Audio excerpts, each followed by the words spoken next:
riders in a small little track. Yeah. All is fair in love and war, right? And racing's war, so. Oh! Getting a little western, getting sideways. Coming in hot. He is definitely on the gas on that XG 750. These guys are all having some fun out here.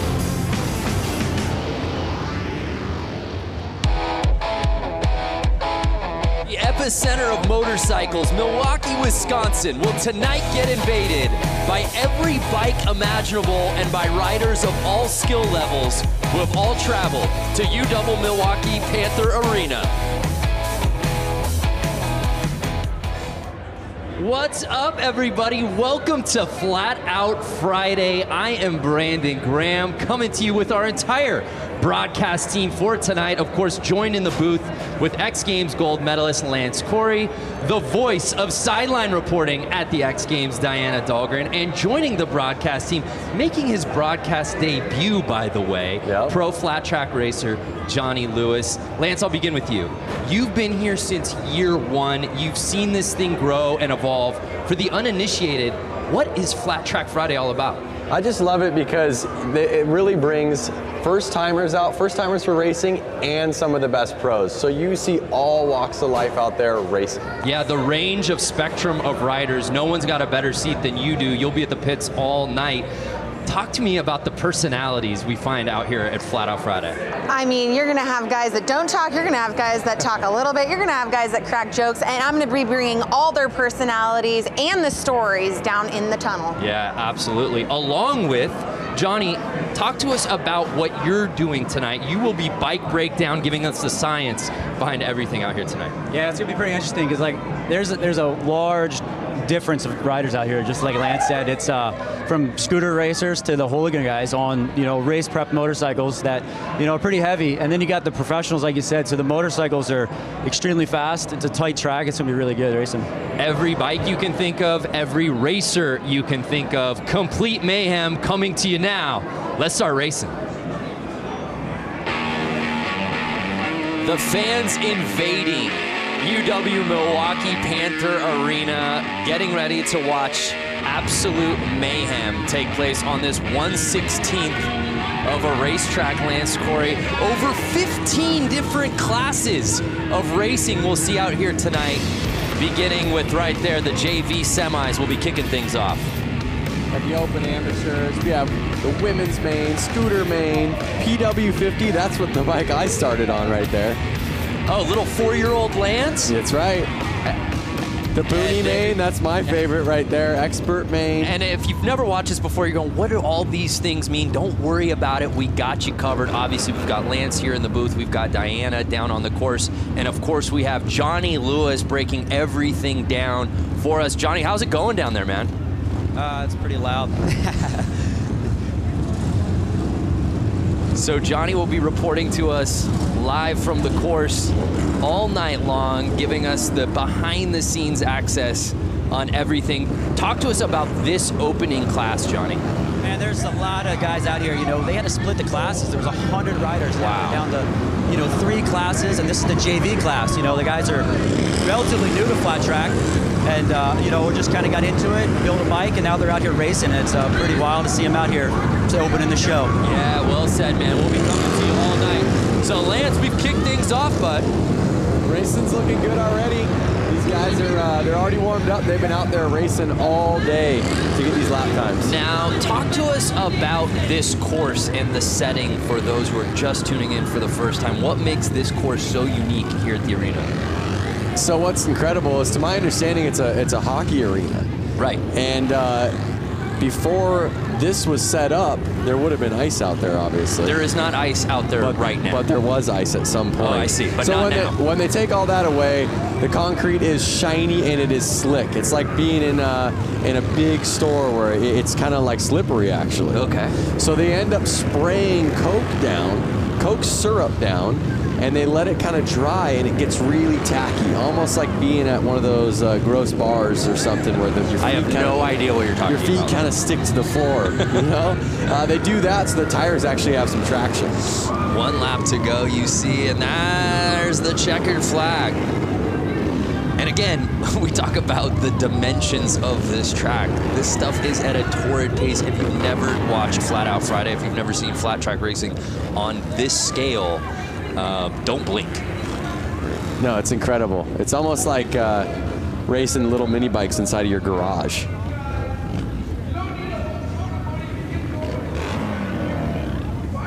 All the racers lined up, waiting to go out there for themselves. And we see Bob Reese finishing number 1, qualifying in our semi 1 of 3.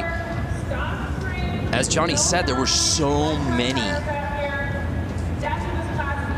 people in this event that they had to divide it up now into 3 different heats of this JV semi. I don't think the underside of this arena has ever seen this many motorcycles or people inside of it. Yeah, I've never seen. We were here obviously for this last year. We were here for Harley-Davidson 115th anniversary just a few months ago. I've never seen this many bikes in one place. It's amazing.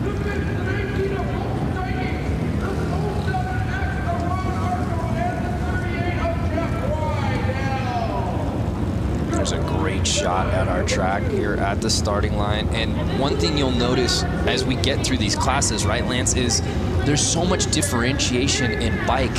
You'll see categories where you'll see dirt bikes, 450 cc's going against 750 cc's, and it really boils down to traction. Yeah, you're gonna see all of these guys out here right now. They're all on the Sportster platform. They're street legal bikes. That's kind of what makes it a hooligan class.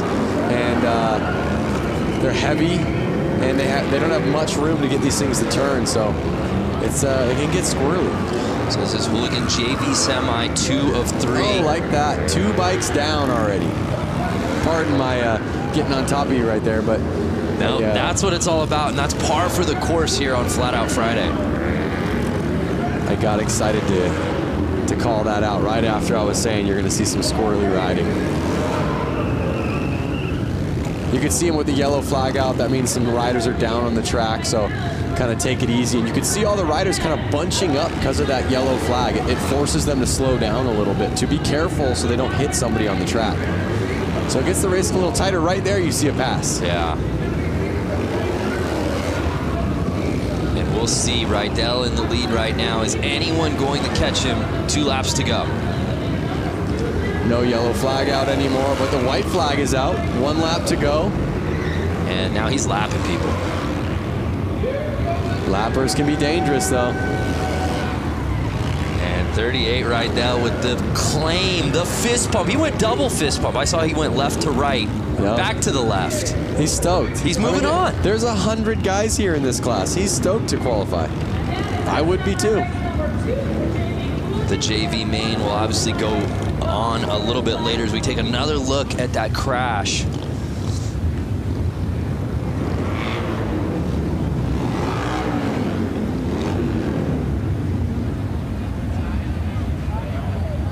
There it is. See that quick, because he was so close to the other rider.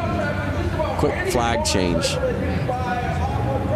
And again, if you're just joining us, we're in the midst of our hooligan JV semi, 2 of 3. Jeff Rydell taking the win there, qualifying onto the main.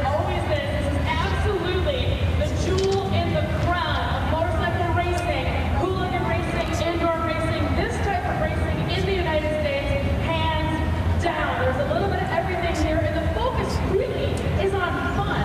Look how huge. And there we see the kits. We should, again, different types of bikes, different types of riders. I think the highlight for almost all of us here is beyond the dressing up of the bikes is the dressing up of the riders themselves. Yep, that's for sure. A night like this, they kind of throw on a costume. You see a man right out there in a tuxedo. That's your type of tux. In fact, I feel like that's what you wore to your wedding. It's kind of a full onesie tuxedo. A full sublimated tuxedo. It's like it's a glorious, it's not a tuxedo t-shirt, it's a tuxedo onesie. Yep. But again, that's the cool thing about this class. I mean, these are their bike. Look at the bike closest to us. Oh, and a guy pulled in front of him. But look at the guy closest to us. Yeah. He is actually, you could see his speedo gauges on his bike. This is not a race bike. This is a bike that he takes to work and back, and he wanted to race. It's so cold outside. He's like, you know what? I'll race the race just so I can ride my motorcycle inside today. Oh, and it was 69 getting the whole shot. Nice. Oh! But he's cut on the inside by 00, the Tux man. Can Brandon Gonzalez get back up there to 00? I see the yellow flag out, and Brandon gets him.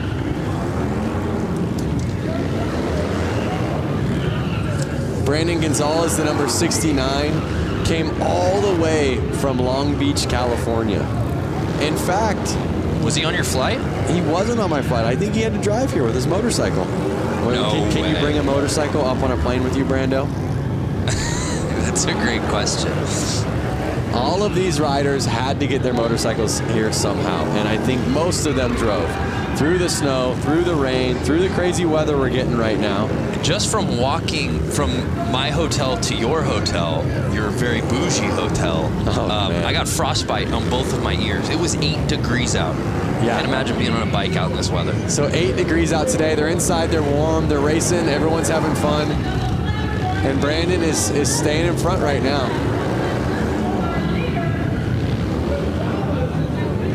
Now let's not forget, everyone here in the stands and all these riders, a lot of them are in town because tomorrow we're having the Mama Tried show. Right.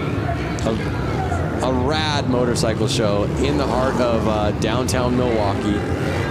And that's really the genesis of this entire weekend, and a byproduct of that is this race because the community as a whole had been coming out here. Yeah, I mean, it just happened naturally. I think the show was already going on. People were in town.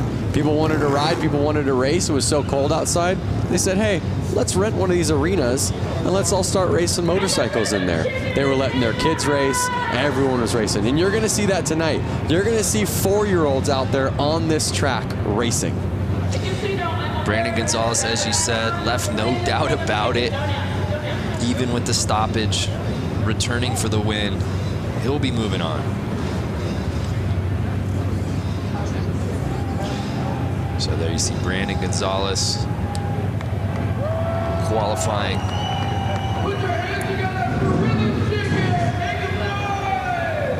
So I hear the crowd getting loud out there.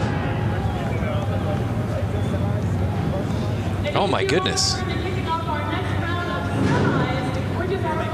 We have dirt bikes coming out now. If you guys want me to chime in, I got some stuff.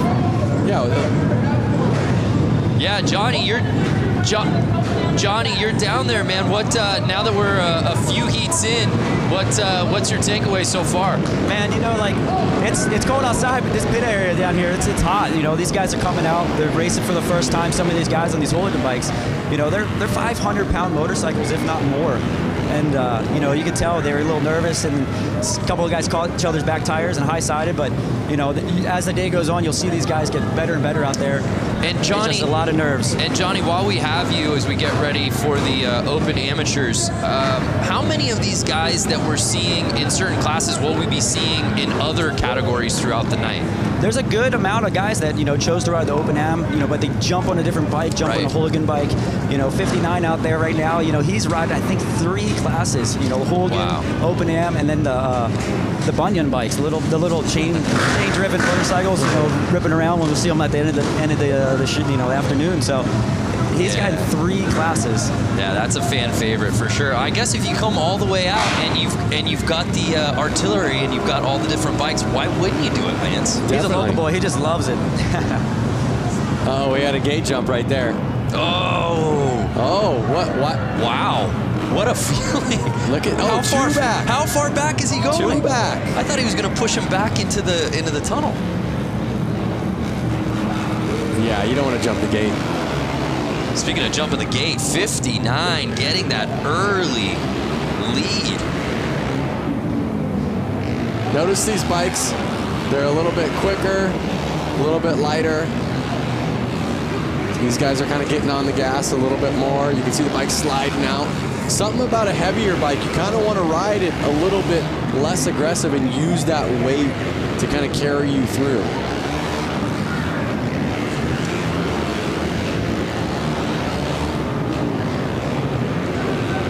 So Kilkenny leading the way right now. I mean, you can see these guys, they're probably getting kind of lost on where are they in position. Right. The guy in first is all of a sudden passing you, and you're going, was the guy behind me that fast, or am I getting lapped already? Right, it's such a small course. Depending on your start, you have no idea where you are when you're riding this thing. And that's what we say, and you even talk about the concept of Flat Out Friday. Obviously, somebody's going to win. Somebody's going to come in second, somebody's going to come in last place, but that's not the premise of that. This isn't what Flat Out Friday is about. No, Flat Out Friday is definitely about getting out there with your friends, riding, and just kind of having fun, banging bars. I love coming into a corner with your friend, and sometimes you can hear your friend yelling, "Yoo!" It's all fun and games. I mean, you know, there might be a little bit of showboating at the end of the night, like, I took that race. But realistically, everyone is stoked for everyone, especially when everyone gets off the track healthy. Yeah, this is the spirit of a bike with a motor. I don't care what your background is, where you come from. When you come here, you're a part of the community. And harder to find anyone or any place that's having more fun than Flat Out Friday here at UW Milwaukee Panther Arena. Man, we're moving. Open Am, semi 1 of 3. There you see it. Notice how much time difference. So first place actually got 15 seconds ahead of second place. Wow.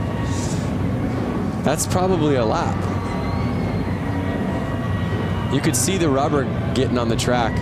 We should send it down and see how sticky the track is right now. We should just have you walk. You want to just go walk a lap? No, but we have guys down there that can. No, I think you should. I think you should do it. I want the Boonie bike. If you guys haven't seen the Boonie bike, you've seen the Boonie bike. I've seen the Boonie bike. If the people watching haven't seen the Boonie bike, that's my favorite class. It's a little bike with a lawnmower engine in it, no suspension, barely. I don't think they have any brakes, and they're ripping around this track. That's the one that looks the most fun to me. Semi 2 here in the Open Ams.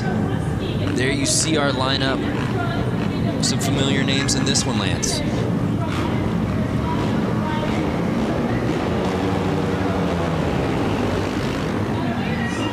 Whoa. There's a fine line when you get out there of being too aggressive. Right. And maybe putting it down in the first corner. What kind of rider would you be, Brando? Yeah, I think I'd go aggro right out of the gate. Would you? Yeah, it's the Ricky Bobby mentality. If you aren't first, you're last, right? Okay. So you kind of go for it. But as we were talking about before, it's so hard, probably midway through that first lap, to really, if you're not in the lead, knowing where you are. Yeah, for sure. And you just kind of want to keep picking off the person in front of you, picking off the person in front of you.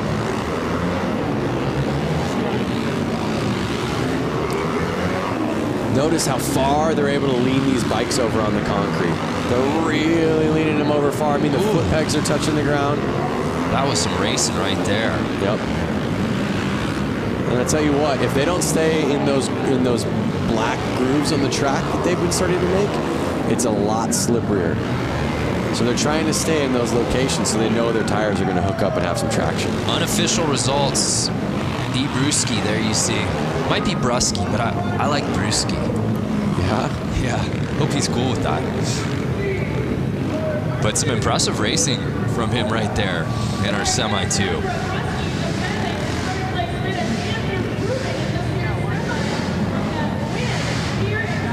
Take a look, it was that 38L bike who I believe got the whole shot early.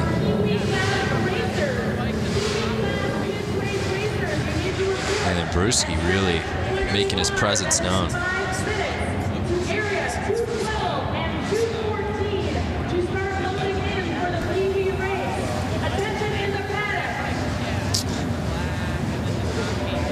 So our results are in. You see Brewski and Blasky.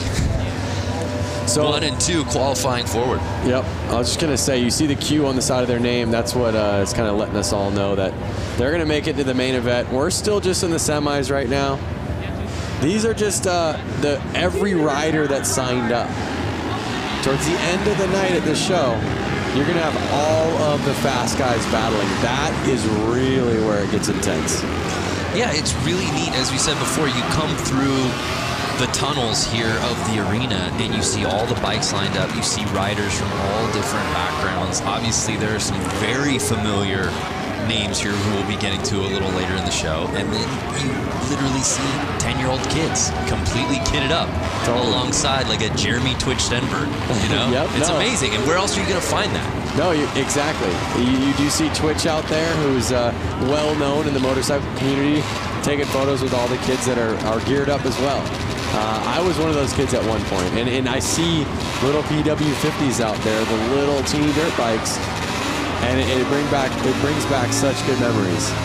And one thing about motorcycle racing is such a family sport. You really need that family support. It really creates, like you said, that community. Everyone's there to help out. Everyone's willing to lend a hand.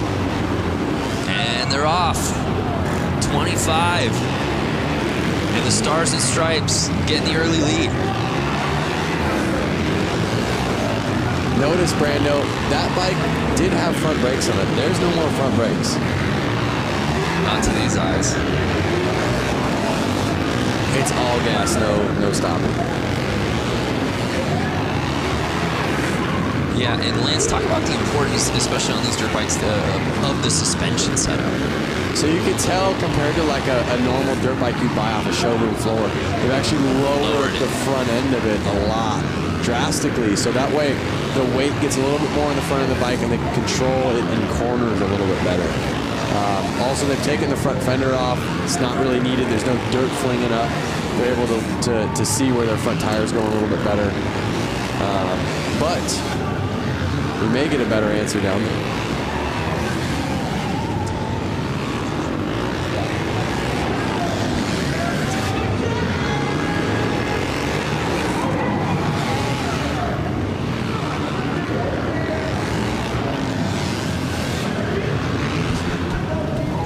So the unofficial results are in.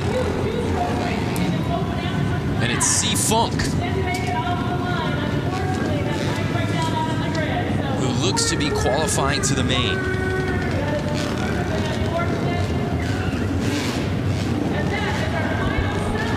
Johnny, can you hear us?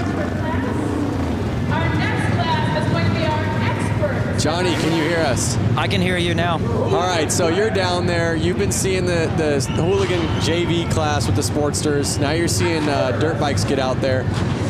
From a ground level, what bike do you want to ride? What do you see a big difference in what's going on?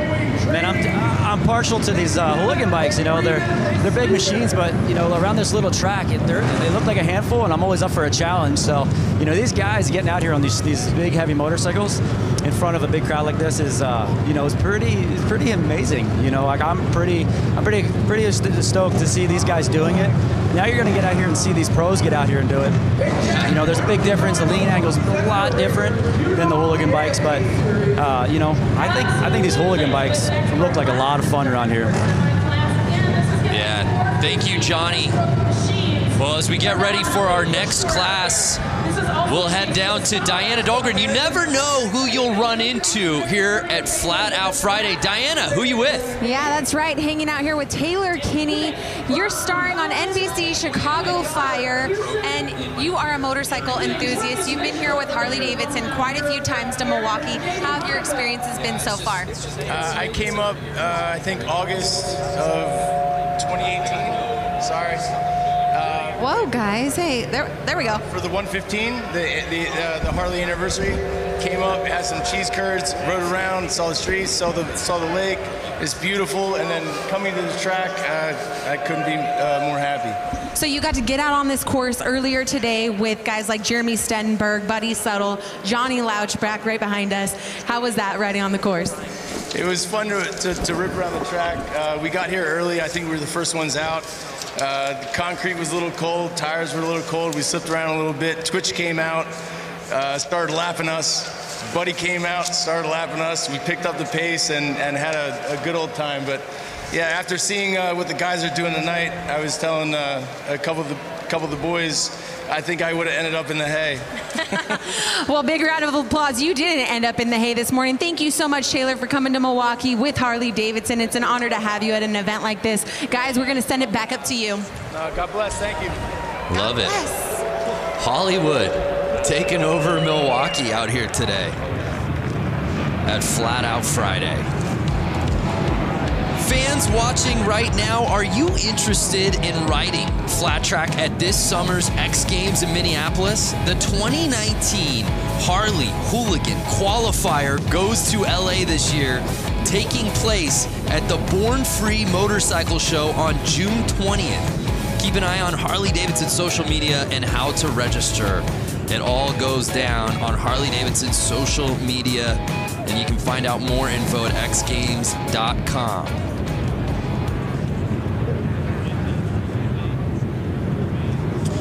So we move on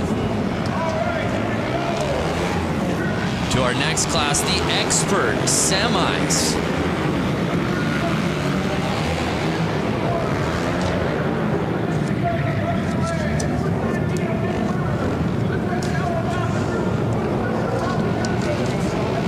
So here we see our first heat of the Pro class. Jumping up to the line.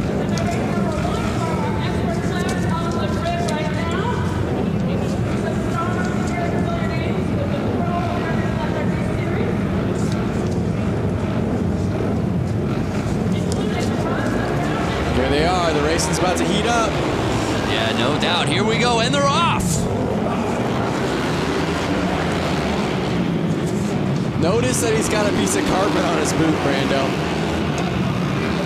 That carpet on his left boot right there, so his foot doesn't actually stick to the ground. The ground is so sticky, like I said, his boot would actually get caught and rip his foot back if that wasn't on there. So it's Bowman leading the way right now, and he is absolutely lighting this track on fire, Lance. He's going to catch up real quick and get into those lappers. Now, these are experts. They're not pros. So these guys probably have a job. They're probably going back to work on Monday or Tuesday. So they're really just out here having fun. I mean, everybody's out here having fun. And there's a great shot as you see our leader. So many of these riders, the setup, especially on their foot, the boot that's hitting the ground, as you can see, taped up to the max. It looks like he's actually got a little piece of carpet on there.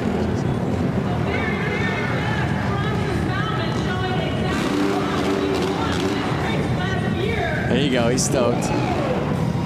Right from the get-go, he does not look back. Takes off, and he's gone. That's what we call a no-doubter, Lance. Bam. See him lift his foot so he can kind of bring it over those cones that are saying, hey, this is the inside, don't go any further.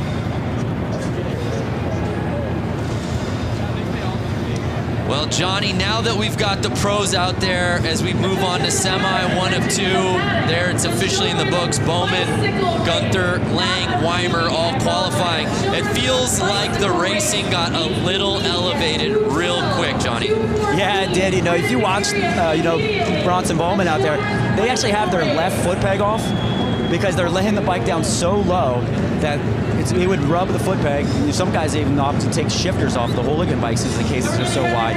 So, these pros now, they're just laying the bikes down so low, getting the direction change. It's pretty amazing to see them out there doing this on a track that's 100 feet from inside to inside.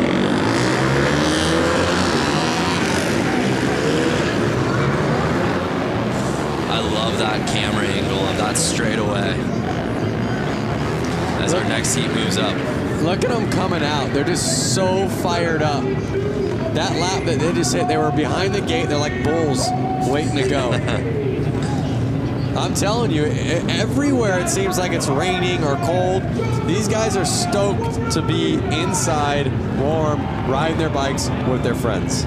And there's a look at our semi 2 of 2 roster here in the expert class. 8 riders.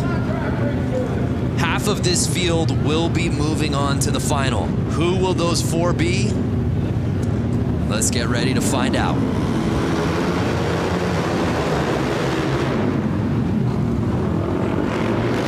Looks like the inside rider always keeps getting the jump and staying in the lead. Yeah, so it's 229 going wide to inside. Can he fend off the field early in this race? So to my knowledge, they basically all had to time qualify during practice to get what qualifier they're in and probably their gate pick. So usually the fastest rider gets first gate pick. And so that's why we're seeing the guy on the inside. He's choosing that line, and he was also the first one to choose it, and he was the fastest one in his class. That's kind of why we're seeing him be able to take off and lead the race and win the race in the last 2 classes. So it's Mishler leading the way in the 69 polka dot kit.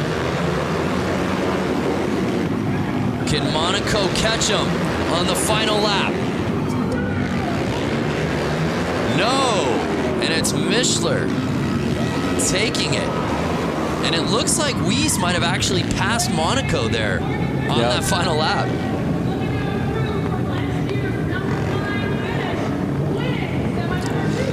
Brando, what's the most CC bike you've ridden?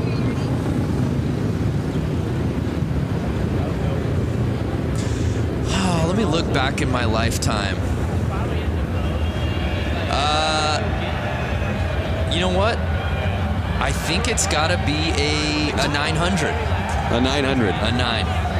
So to give you an idea, these are 450s. Right. And the Sportsters you saw out there were basically 1200 cc's. So you can imagine how big that bike is. That I can. I can imagine it. I can imagine it. Hey, let's head back to Diana, who I believe is with some racing royalty. That's right, Racing Royalty. If you guys watch the flat track series across America, you've seen Sammy Halbert, you see Jared Vanderkoy, and they are here tonight. Give a huge round of applause for these amazing, talented riders. Now, Sammy, this track is a lot smaller than what you guys are used to. Walk us through what you guys are going to do here tonight.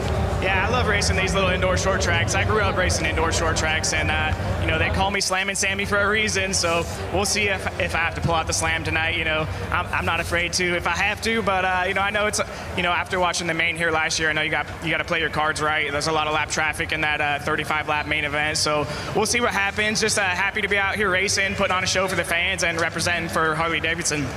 So, Jared, come to that. Has your teammate ever gotten dirty with you in the corner? Has he knocked you down? Has he slammed you a time or 2? Yeah, we've had our run-ins in the past, but not as of recent. But yeah, it's going to be a good event, so hope you guys all enjoy it. It's going to be a good time. So thanks Harley-Davidson for having us out, and everyone for coming out here, and hope you enjoy. You guys give a huge round of applause. Jared Vanderkoy, Sammy Halbert, you guys are amazing. Thank you so much. Guys, back to you. How about Sammy just saying, hey, I'm ready. If I got to throw up elbows side to side, I'll do it. Yep. They call me slamming for a reason. I'd be a little worried to be in his semi. All right, here we go. Sammy, of course, needs no introduction on the flat track, American Flat Track Series, of course, X Games as well. But I want to say something. I stand corrected. The experts have pros in the class. Correct. So I'm not sure if every single expert is a pro. Or can an expert be an expert without being a pro? And can a pro be an expert well, a pro without being a pro? A pro, of course, is an expert, but an expert isn't always a pro. Is this a riddle? There's no answer to this circular question. But the racing continues as we take a look at our semi 1 of 4 here in the hooligan. Now this is class. open. This is open hooligan. So Correct. These guys have faster lap times. They're a little bit more seasoned. They've been doing it a little longer. We're going to see a little bit more carnage here. These guys want to win. And also, just look at the size of this field. Again, though, it's not something that they want to win. We saw some gate jumps. It's not something that that they want to win just to be winners. They want to keep racing. So this is just a semi. Right. Yeah. They want to win. Very good point. Just so that they can go out there. They can just again. stay on their bike. Yeah. So if they don't win or they don't get the top position in this, they're not making it to the next round. Right. And most of them, they drove so far to get here. They just want to make it to the next round and get more laps out there. So you see a bunch of bikes getting back there in the third starting position. Those are all the guys that jumped the gate. Kind of teach you a lesson right there. Take you to the back of the classroom is what they do. And they're off.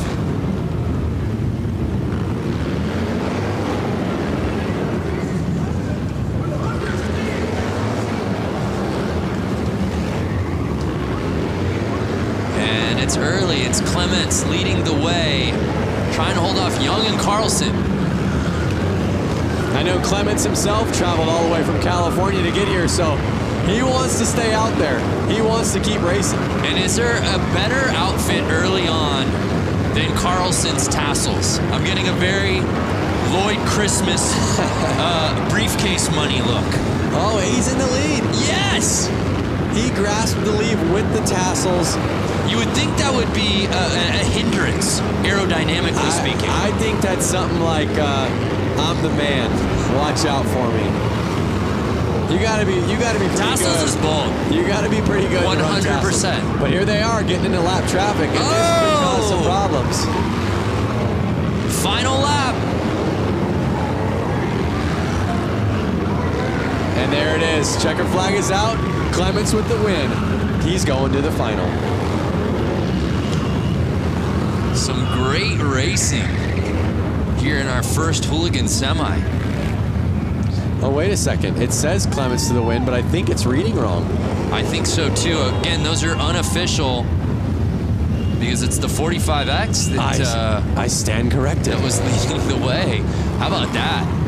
There was the pass. You want to talk about breaking bread?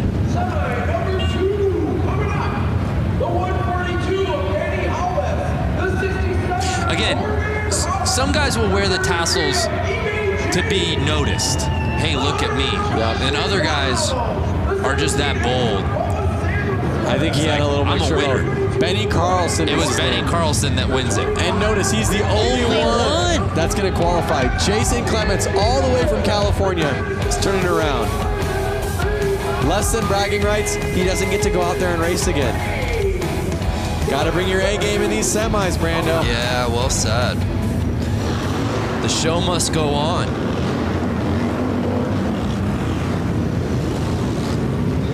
Here our next class jumping out. Notice the difference in gears. There's a couple guys in leathers and there's a couple guys in more of motocross gear. Yeah. I myself would want to be in leathers. If I hit the ground, I want to be in something that's going to slide well. Okay. Something that's going to protect my skin. So it's interesting to see, who chooses what. Hypothetically speaking, you're wearing your leathers. What's Lance Corey in this class? What are you wearing? What do you look like? I look like number 100 right there. Dialed. Ooh. Even number 81 back there, he's got leathers on. So you go Johnny Cash. I go Johnny Cash. I would be in a Harley-Davidson jacket and chaps. Well, we'll have to get you out next year, Lance. Out of the booth and onto the track.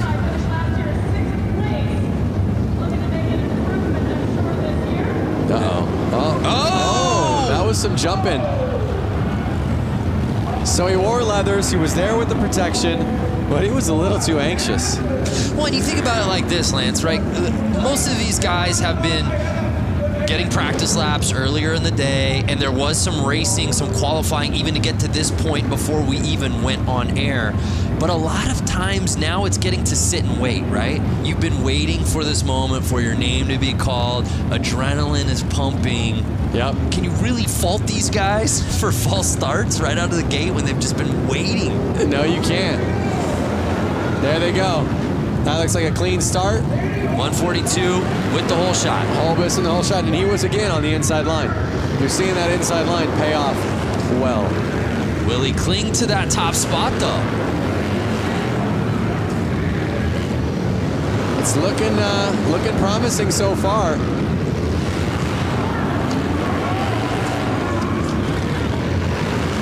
Again, if you're just tuning in, we're still in semi mode. We've got so many finals, so many mains still to come. We're just getting started here on Flat Out Friday. And like I said, Brando, my favorite bikes haven't even gotten out there yet. Noted, Lance. The Boonie bike. The bike that's in your shed, that your parents had, that you pull out and you clean off and you pour some gas in it and it starts right up. I can get 70 miles to the gallon on this hog type of bike. You love that movie, don't you? Yeah. It's the only movie I've ever seen. Dumb and Dumber. So Holbus on final lap.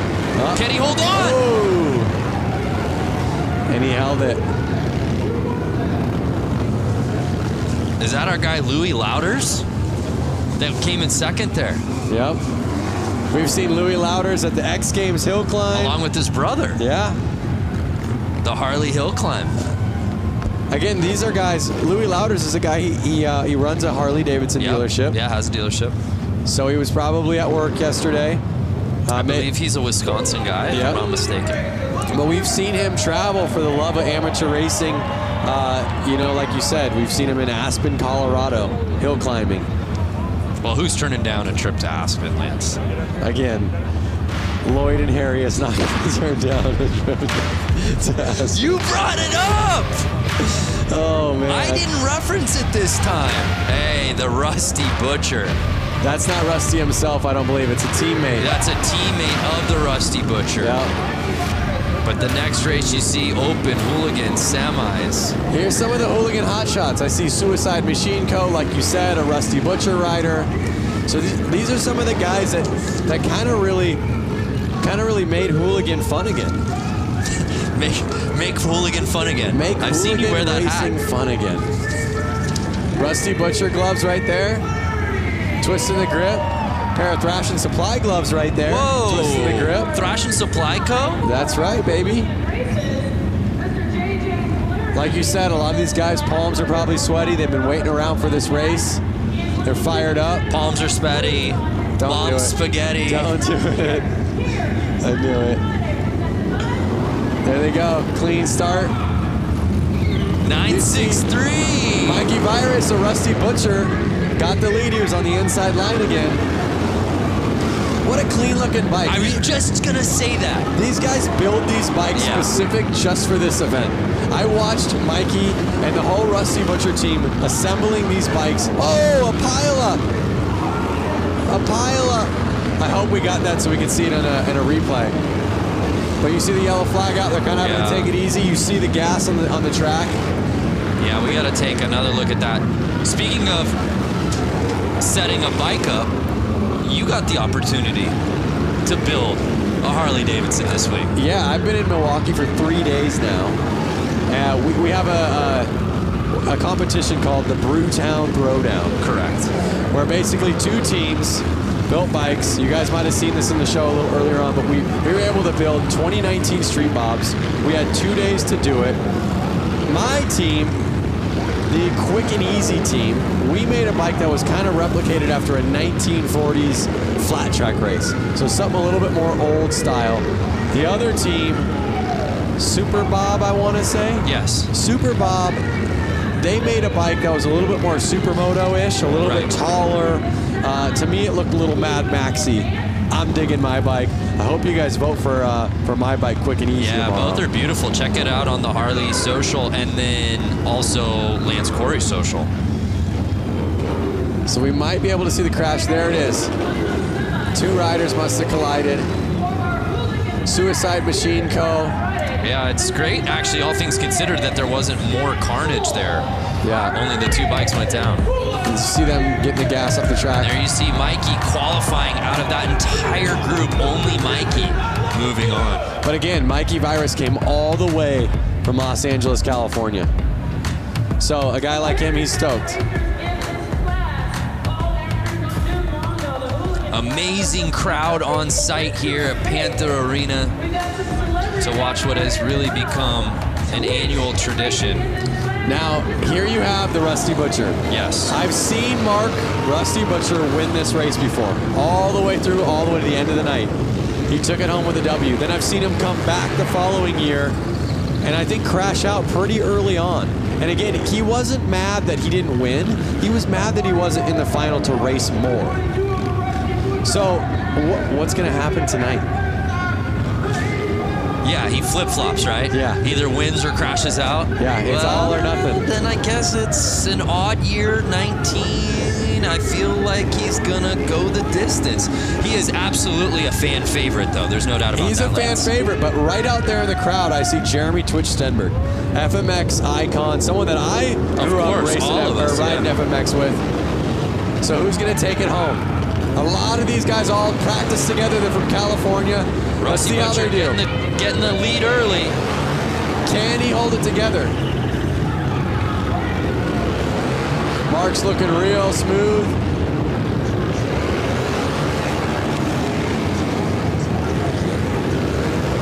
He's looking confident. He's got his eyes on the prize, but you see a couple riders on his tail. They want that position. That is the position that's taking you to the final. Are they going to go easy on him? Are they going to throw a tire in? Are they going to take him down?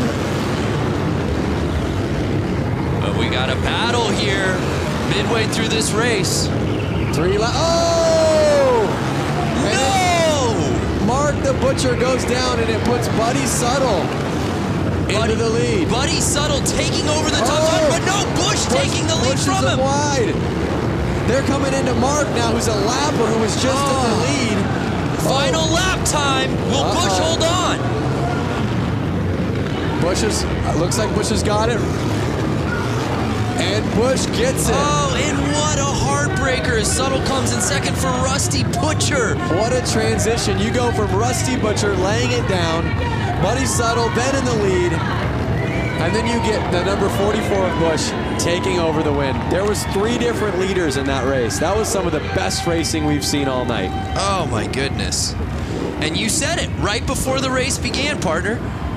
Butcher wins it outright, crashes early last year. What's he got this year? In the lead, we think he's got this thing comfortably, and crashes out. It's such a, I feel so bad. And there you go. What do we got? I don't know if those results on the screen. I don't know that that's official. I'm not sure. I have to disagree. I had my eyes on that pretty well. I feel like there's somebody we can talk to here. Please put your hands together because there is going to be a wedding taking place. Well, before we move on to our next race, here's a word from our Diana Dahlgren. Hey everyone, Diana Dahlgren here. Enter for your chance to win a VIP trip to the 2019 X Games in Minneapolis. And you could be down on the racetrack with me during the Harley Hooligan race.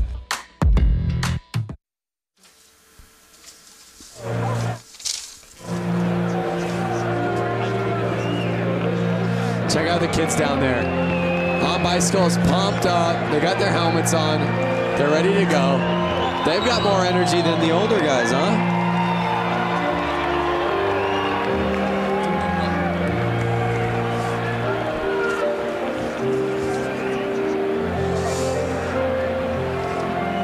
This is what I like to see. Yeah, there you see the young fans.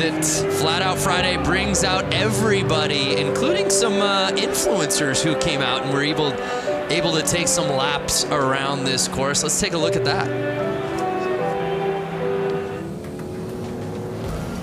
The track feels really good. We got a little practice in there. It was fun. I grew up racing motocross, so it was cool to do this. It's something different and something I definitely want to do in the future more. It was fun just to go out and get a couple loops in, watching these guys follow lines and get a feel for the track.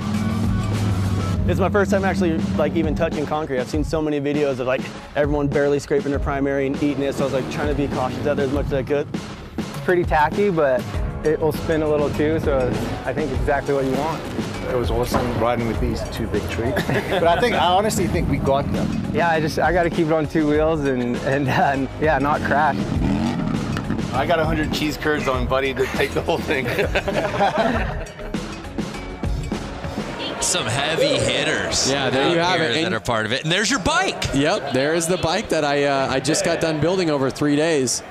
She is a beaut, man. Well done. Oh, I'm so stoked on her. I really wish I could take her home. Notice how the front and back tire, they're the same size. I love that look. Yeah, everything about it. The paint job, it just,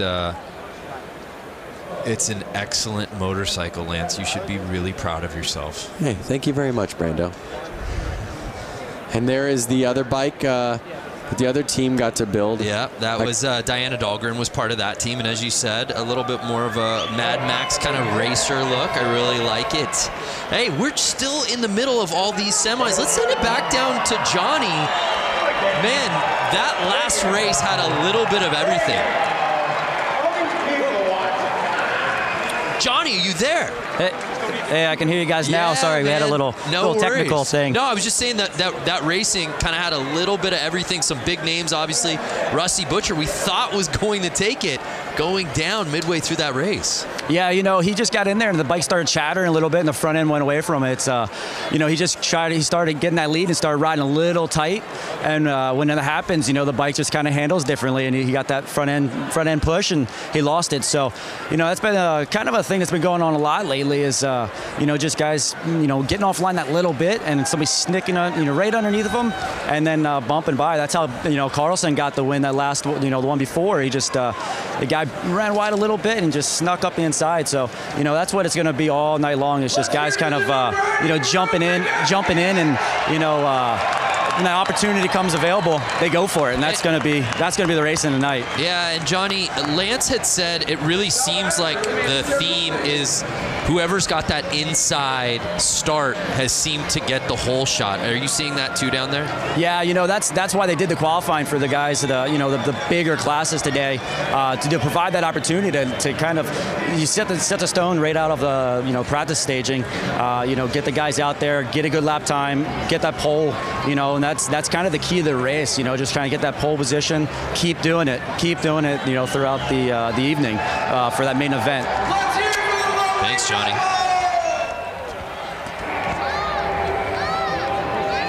Packed house out there, tons of energy. Love it.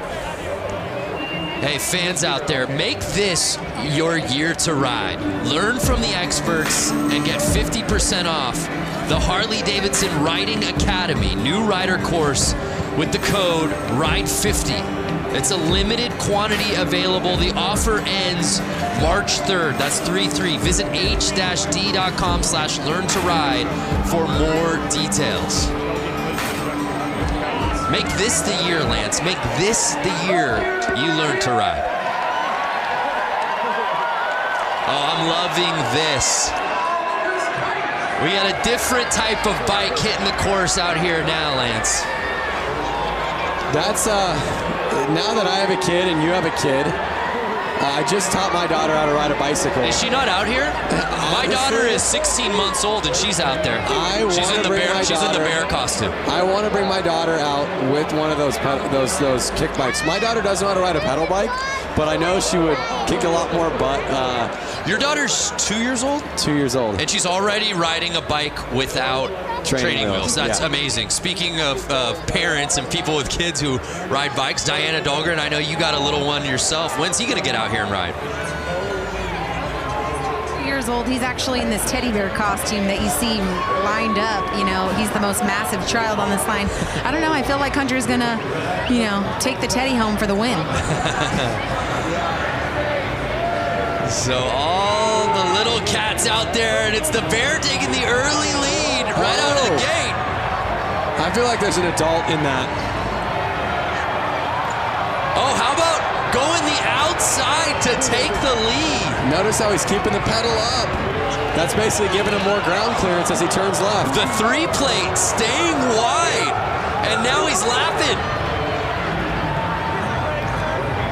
Oh, could you imagine being out there right now? Unreal. Packed house, the energy, everyone cheering you on. Yes, look at that. I want to start clapping in the booth.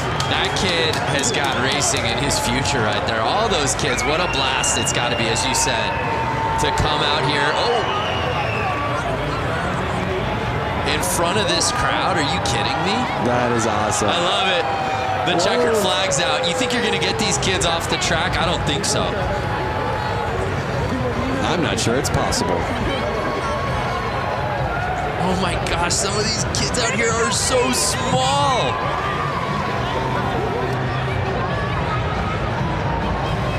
Speaking of kids and bicycles, Lance, I know you just got a new bicycle. I did just get a BMX bike. I grew up riding BMX bikes my whole life, which I'm sure these kids are going to do. I'm sure most of these people racing have done. Most people in the stands. And it just was something that, it was like a calling of like, you need to kind of go back to what you did as a kid and find that real organic fun. And did you find what you were looking for? I found exactly what I was looking for. According to your Instagram all last week, it seemed like you found it pretty much every day at the park. Yeah, I went to the skate park every day and had a blast. Look at that little kid cruising his little pedal go-kart.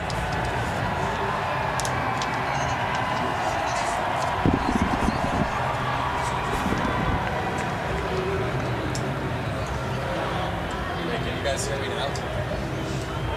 Yes. All right, well, those kids wrapping it up. Let's head down to Diana, who's with our competitors. Diana. Hey, you guys. So I'm down here with these stars, tomorrow's stars. Alrighty, so you just ran the track here at Flat Out Friday. How was that track? It was really fun. Was it really fun? How was the Coke syrup hooking up on these tires? Yeah, it was. Sounds great. And then we have the teddy bear. You know, I was telling everyone this was my child earlier. Here's the teddy bear.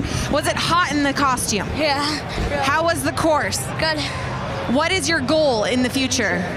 Are you going to win some championships in the flat track? Yeah. That's right. All right, who else do we got here? Hi, sweetie. What's your name? Brody. Brody!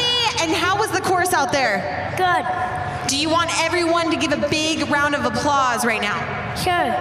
Where are you guys at? There we go. All of downtown Milwaukee. Guys, these kids are the future of flat tracking. Give a huge round of applause. Great job, guys. Back to you.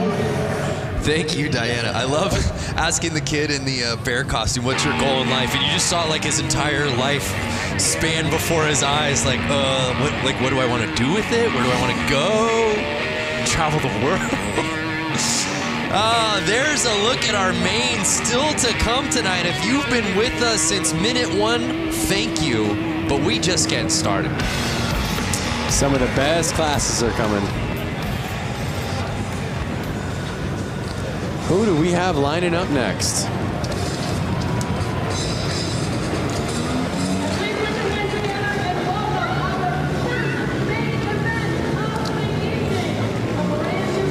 So here comes our new class, and I'm not totally sure yet. I'm gonna wait for the graphics to come on screen so we can all find out together. My paper says Mad Dog Maine. That's right, Mad Dog Maine. Graphic. Mad Dog Maine. So I'm not sure the rules of Mad Dog Maine, but I'm seeing a lot of kind of four-stroke mini bikes out there right now. All different sizes. It kind of looks like bikes that would be in the range of 80 to 125 cc bikes. So we've got 12 riders out there, as you see. You see guys, or you see people in sweatshirts. You see people in motocross gear. You kind of see, again, he might have just came right off the street and he's racing right now. There you see Sean Sheely was the top-ranked qualifier. What do we got, Lance? Someone must have jumped the line or something's going on. A little line jumping. Like a little tire kick from the dad shoes. You see that? And they're off. Oh, Sheely getting squirrely. Whoa. Can't take advantage of the positioning. And it's... Whoa, the track looks like it's getting a little slippery out there. You see the spotlight right there on number 75. Jacob McClutchin. I don't think that kid needs a spotlight, guys.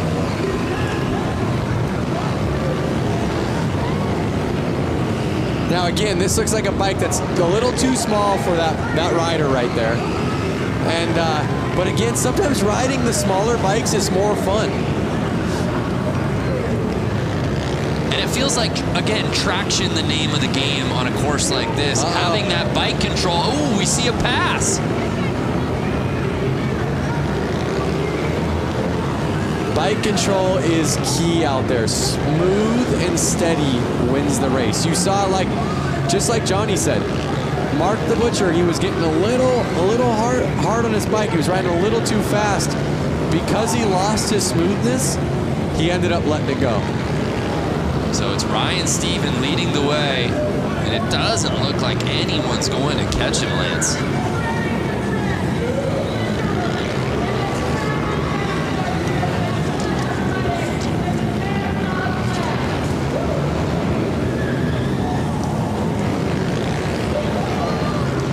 And now he's starting to lap. Some great racing out there. You're seeing bikes that are pretty new, bikes that are from, you know, the modern era, and I even see some bikes that are probably 10, 20 years old out there.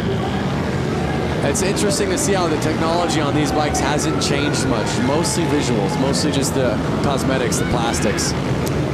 So final lap, and it's Steven taking the win, at least unofficially, but to these eyes, you can pump that fist, Steven. Ryan Stephen taking the top spot, followed by McCutcheon. McClutcheon, excuse me.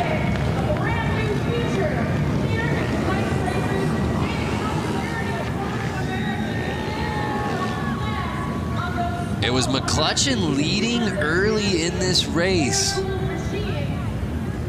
And let's see if this is where the pass took place.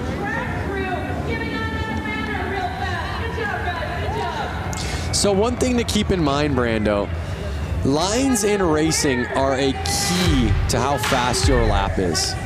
So basically, what is the quickest way around this track was staying the smoothest at the exact same time.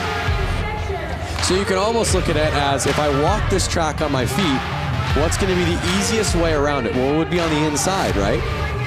So on the corners, you want to be on the inside. But you couldn't stay on the inside and be smooth if you were staying on the inside on the straightaways.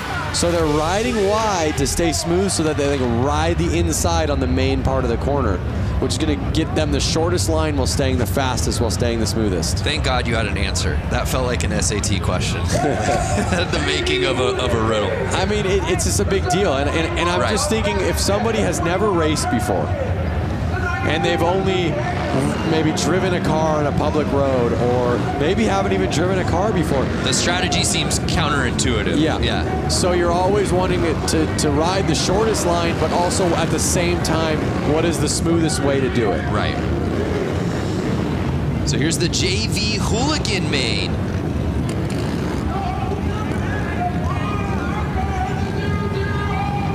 Some familiar names on this roster you'll see in just a little bit, headlined by guys like Bob Reese and Brandon Gonzalez, who looked so good early on this course this evening.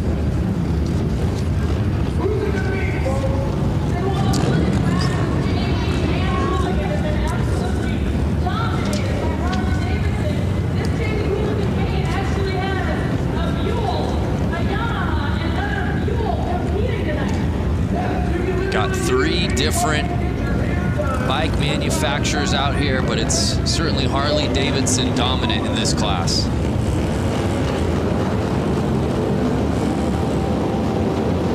So just to give you an idea, I see the number 7 out there, Juan Arceo, right there on a black Buell. And he has a full-time job back in California. He made his way all the way out here to race this, so he's stoked to be out there in the Hooligan JV. But that's the beauty of Flat Out Friday. It's just filled with weekend warriors. Yep, exactly. Matt Schmidt, who had that first pole positioning, taking the whole shot, and he may not look back because he's already catching up to Tuxedo. Yep.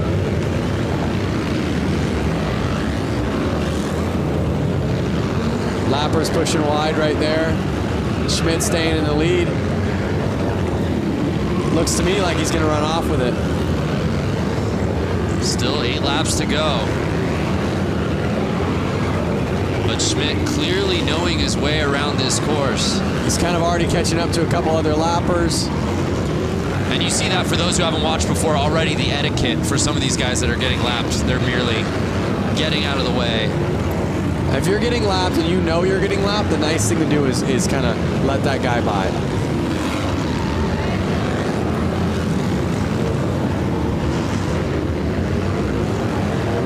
So let me ask you something, Brando. If you were out there, what type of gear would you be in? The tuxedo? Yeah, I think some version of that tuxedo. I live my life business casual. You know that. Maybe a blazer over it, perhaps. Like maybe a nice leather blazer. Okay, because like that. I do agree with safety and protection, just like you would be in full leathers. White flags out real quick. Schmidt staying in the lead. Schmitty. I don't know that he likes to be called that, but it just sort of rolls off the tongue. And then the 721 plate, Matt Schmidt had the lead from lap number 1, and no one could take it from his Kung Fu grip. As he takes the top spot in the Hooligan JV main. A lot to like about this racing, as you said right out of the gate, right before this thing began, about the strategy and how these guys handle this course. Matt Schmidt did just that.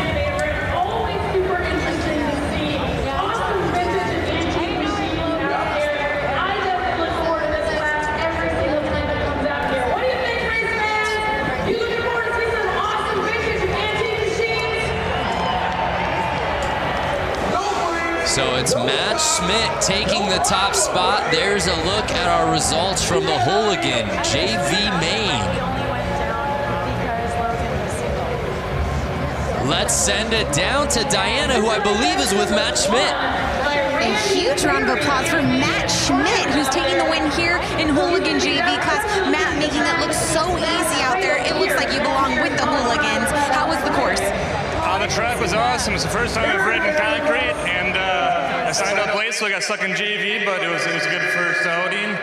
I got to thank SNS Cycles, my co-workers, my friends. They gave me a good seed to ride this evening, so thank you, everybody. Congratulations, Matt. Guys, give him a big round of applause, and guys, we're going to send it back to you at the booth. Yeah, Matt Schmidt looked so good out on that course, and again, you're just seeing the level pushed as we move on throughout these mains. But like you heard him say, it's his first time riding on concrete or racing on concrete. He was saying thanks to his co-workers for helping him get out there.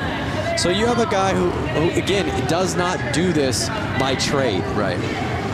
He's an enthusiast, he's a gearhead, he's a motorcycle rider. Which blows my mind when you say that, when you look at how he raced out here tonight to win that thing. Looked so comfortable, and oh, by the way, he's never raced on concrete before? Come on. But so many of these guys have a similar story, Lance. We move on to our next race of the night. It's our brakeless main. One thing about these guys that's similar story is they all have no brakes. Hence the name. Whatever they're paying you, Lance, double it. That's the sort of analysis that people are coming here for. So there's a look at our roster for tonight's brakeless main. Randy Braulick will be in that first position on the inside.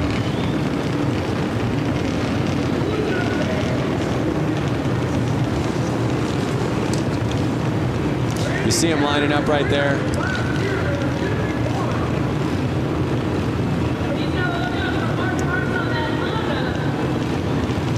Oh, let's go to the gram. Oh, excuse me, I believe this is Twitter. Paul James at James Gang Racing. Go time. Only one round of practice on to the heat races at Flat Out Friday. The girls who ride out ya at Flat Out Friday. Women's hooligan races are so rad. Could not agree with y'all more.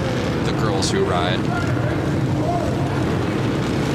Hashtag Flat Out Friday. Join the conversation. And Randy Bralick, the 51 plate, shot out of a cannon, Lance. He did. Look at him just dragging that foot on the ground. Oh, he brought it up right there. Dragging his foot with the carpet. Brings it up on the straights. Puts his foot down in the corners. He puts his foot down in the corners kind of to brace himself so he can feel where the ground is. So he doesn't lean it over too much. Because again, if he leans it over too much, he'll start dragging peg, which could then send him off his bike. Excuse me, there's 251 plates. I incorrectly said Bralick. It's actually Barry, Randy Barry. No, rider down.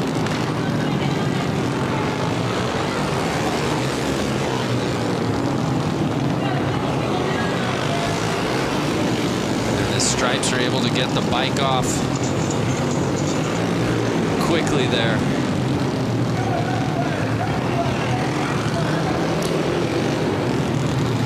That was the 15, Kendall Lutchman, that went down. One thing that's so cool about this race is they really keep the styling so vintage and so pure to flat track with the striped shirts for the track helpers, the all white gear for the I'm not sure what you would call them, the track kind of flaggers, and I guess they're the flaggers. Oh, it looks like he's hurt maybe. Yeah, so we have eyes obviously down there on the course. Diana, what'd you see? What happened there? Yeah, so basically it just went down in the corner, but what my angle shows is that his leg got trapped under his bike, and it just took a couple. But right now, with the red flag, since they got so many, and they're going to do stack. We losing Diana there due to some tech difficulties. We'll try to clean things up, but that's a tough go. So I don't know if you were able to catch it earlier, but the front wheel on his bike, look at the front wheel. Tacoed. We call that tacoed because it's folded like a taco. Oh, that's why you call it taco. I'm done trying to help No, I you. gotta tell you, the stuff that I am learning from you, Lance, is just blowing my mind. Doesn't look like he's doing too well. I mean, he's back up on his feet, but yeah, it's good to see him popping up. But how? I mean, my goodness! I hope that Panther Arena gives this man a hand, because you see what happened, and as Diana said, basically that wheel going over the leg. You see what happened to the wheel. I'm not even sure if that bike rolls. I think they're gonna have to lift the front wheel up to get off the bike. But you see the rest of the crew lining back up to finish this race.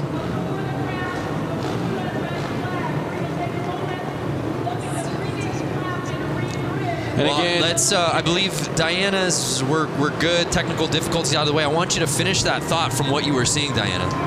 Yeah, so they're staggering the riders. This is typical with a red flag. They're relining them up. But yeah, from what it looks like with the rider who went down, he's standing up now. Good sign. Looks like he just really might have banged up his leg. But looks like they're walking him off the course now, as we can see. But yeah, we're lining up the riders. We're going to get this thing back going. A couple riders did pull off the track, so we're down to 4. Guys, let's go racing. Yeah, I love it. Thank you, Diana. And there you see them trying to get that bike off of the course. As you said, it's not just gonna roll off. And the show goes on, and again, 51 Barry. He's on a mission, Lance. he is on a mission. You saw he was the fastest before that crash happened, and he's just putting it back down and proving he's the man to win this race.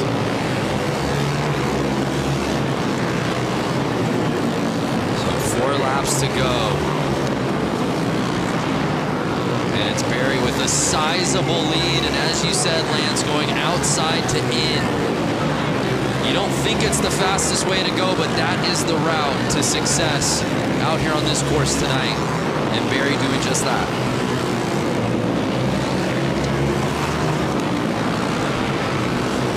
There it is, white flag out.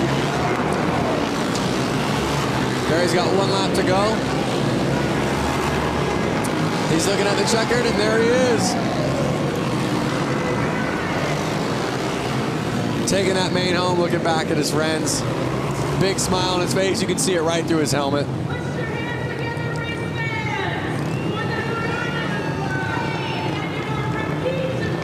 So even with the crash and a little carnage, it was Barry who had to, even after the restart, get that lead back and win it outright, and that he did.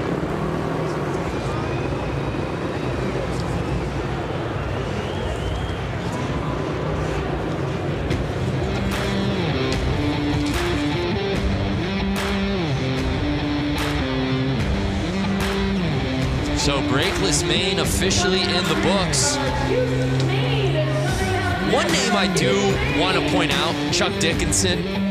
I don't know if you've seen Chuck around. He's always here. He was, of course, at the 115. Chuck Dickinson, 78 years old. Wow. Let's head down to Diana, who's with our winner from the main. A huge round of applause for Mr. Randy Berry, the number 51 that constantly put down a huge lead on the course. How was that track out there tonight? It was good. It's always a good race with the guys with the brakeless bike. A lot of crashing tonight, but I tried to get a couple and just keep it clean.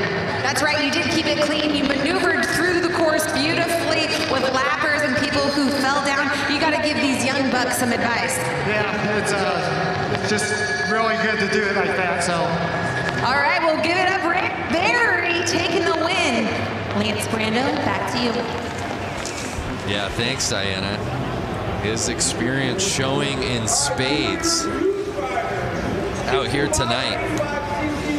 And how about that, Lance? I mean, you have the start that you're looking for. You're leading the race. You know you're in your game. There's no one in front of you except people that you're lapping, and then all of a sudden that flag comes out. Oh, we got to stop this thing. That's definitely a bummer. Because your heart rate just instantly is like, oh, what? So it's definitely a bummer. I mean, but normally you're confident enough to go, you know what, I can do it again. I know I can lead laps. I know I can be in the lead. I'm going to do it again. And obviously, we saw that he did that. So from Randy Berry and the brakeless gain to the new class, the youth main. So one thing about all these youth bikes lining up, I could hear them, and they're all two-strokes, meaning they're all different style engines than the last ones. These bikes require their gas to be mixed with oil. They're all about 85cc bikes. You can hear it, you can smell it. Oh yeah. And a couple of Tidwells in first and second. It's Trevor Tidwell in the lead. His brother Tyler behind him. These riders have to stay out there for 10 laps.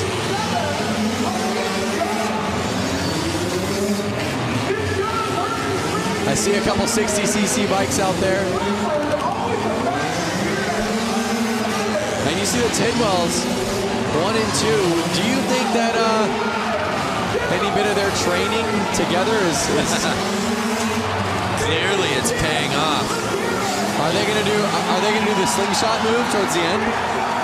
Oh yeah, a little shake and bake. Oh, little tire tapping. Young with the pass. And Young passing Tyler Tidwell. Oh, Young's in the lead with 5 laps to go. He is putting the power down. You hear the crowd going wild. The crowd is going off. You see Young. This is the back and forth we've been waiting for. Can he hold it for 3 more laps? Wow.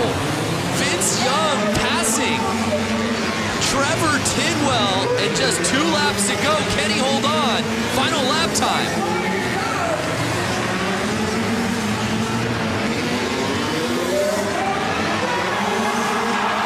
Wow. And did Tidwell pass him? A photo finish, Lance. We gotta see that again. Did Tidwell regain the lead right before the checker? need to see a replay. That may be a youth main, Lance, but that was easily the best race of the night so far. It's only going to get better. Wow. Here we are. You see some passing. He's letting a rider back out on the track.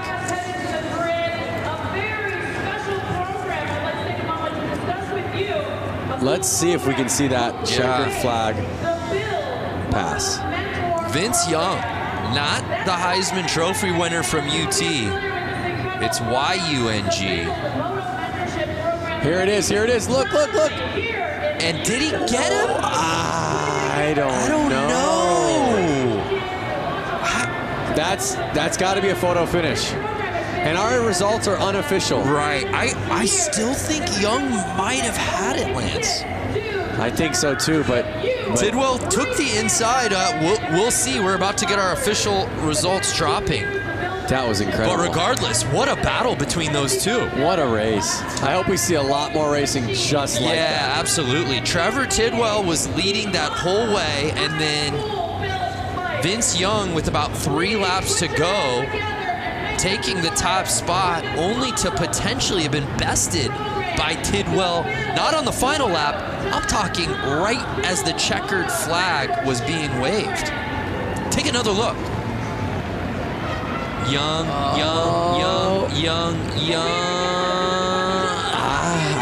Tidwell on the inside just makes it so interesting.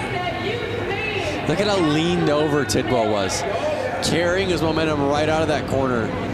Leading the bike. That's some savvy racing right there. Incredible. What's up, everyone out there? That's a lot of people getting on the Jumbotron for the first time in their lives. Oh, kiss cam. Kiss cam.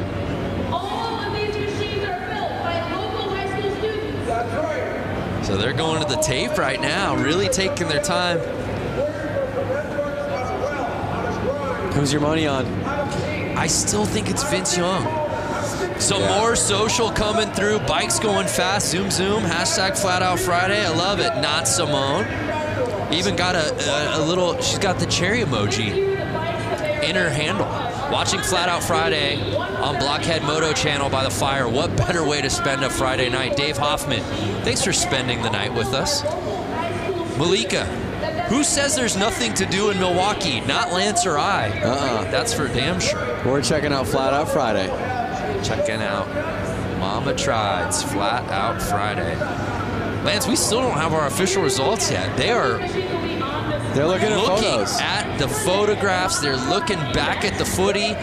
You asked me, I asked you. I thought it was VY.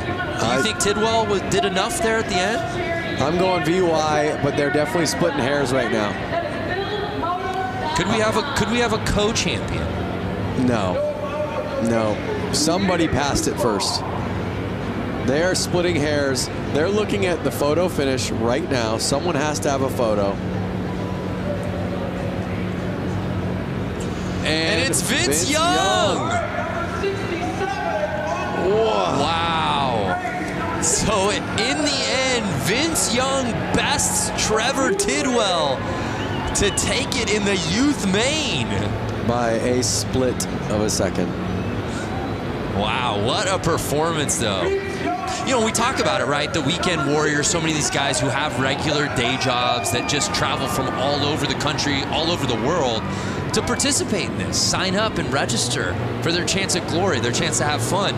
I love the youth main because these kids are still gunning for the professional ranks. You know? Definitely. You were there as a youth racer. I was there, and it's so cool for these youth riders to be at this race where there are actually some pros keeping an eye on them. They can go ask them for pointers.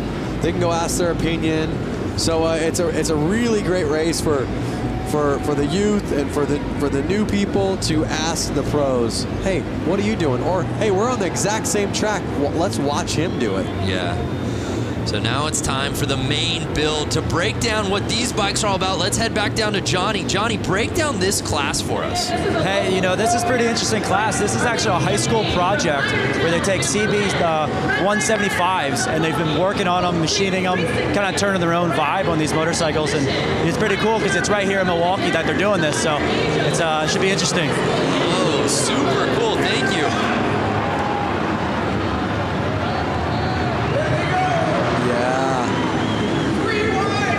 How rad is that? See, I want to be on one of those little bikes like that. Some you're proud of, some you're having fun on, but some you're not as worried to kind of drop if you accidentally go down.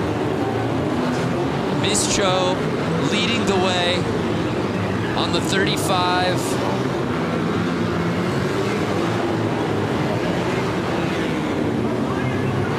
Oh, and it looks like Malinowski might have taken the lead.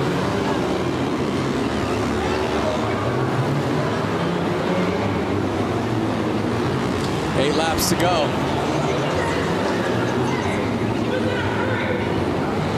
Seven laps. The laps are just ticking away. These guys are riding pretty dang fast. Yeah, Ian Malinowski in first place.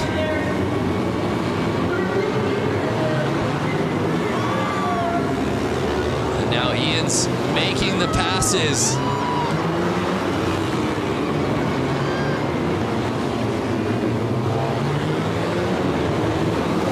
The story behind these bikes, the origin, and that's what the great thing about each of these classes, Lance, is each of these classes tells such an amazing story about not only the riders but the bikes and where they came from.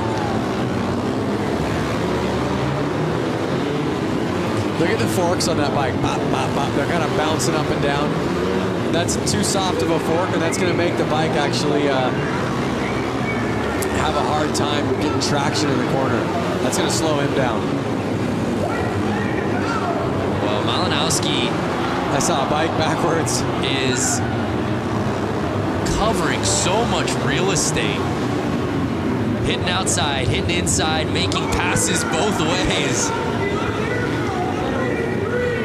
And takes the victory here in the build main.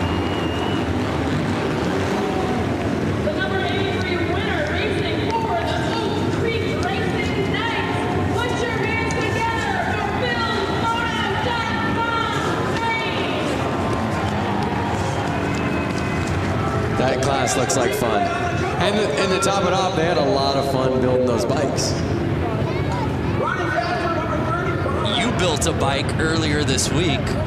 I would have loved to see you jump on that and figured out which class you could have gotten in with that thing. I think that class would have...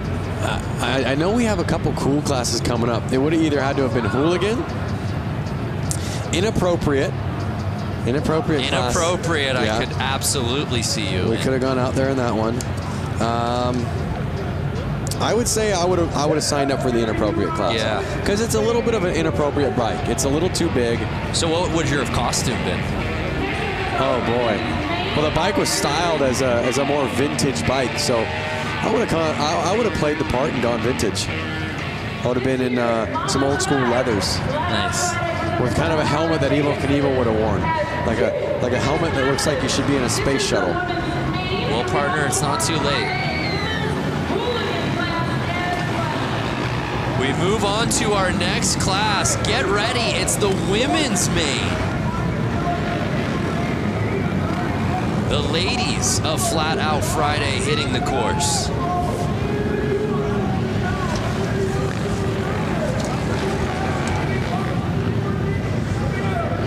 We've got 12 riders out here. And this is one we're really excited to watch. All of these women absolutely ripping on this course. Was watching them in practice earlier today.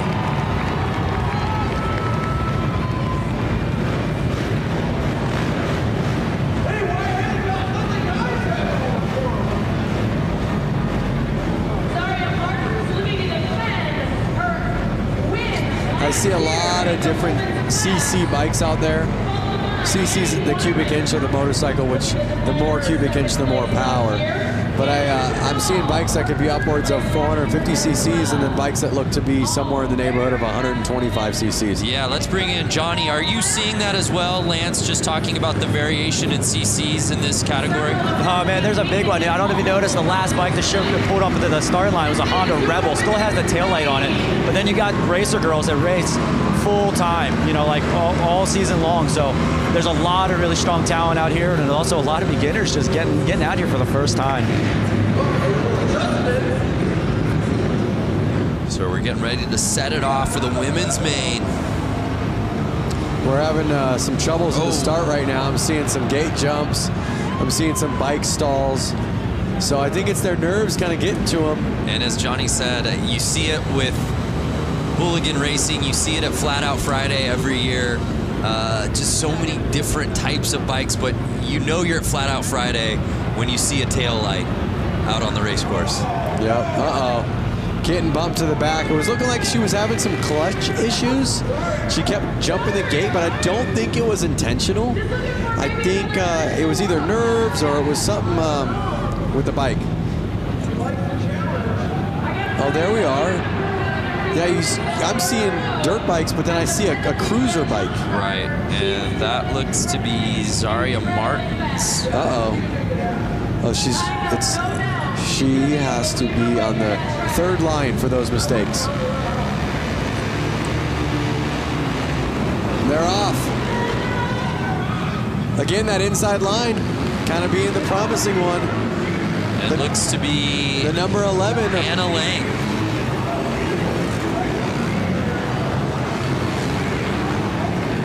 Hannah Lang leading the way.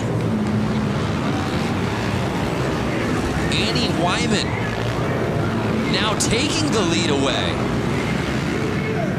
on the 158 plate.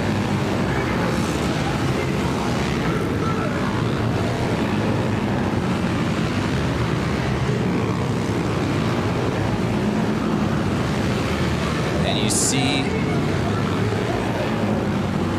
the control around the turns and then just gassing on the straightaways. This is what I love about Flat Out Friday. I see dirt bikes and I see street bikes out there. Nobody's scared. Everyone's having fun. Nobody's trying to hurt anyone. Good times on a Friday night. Right.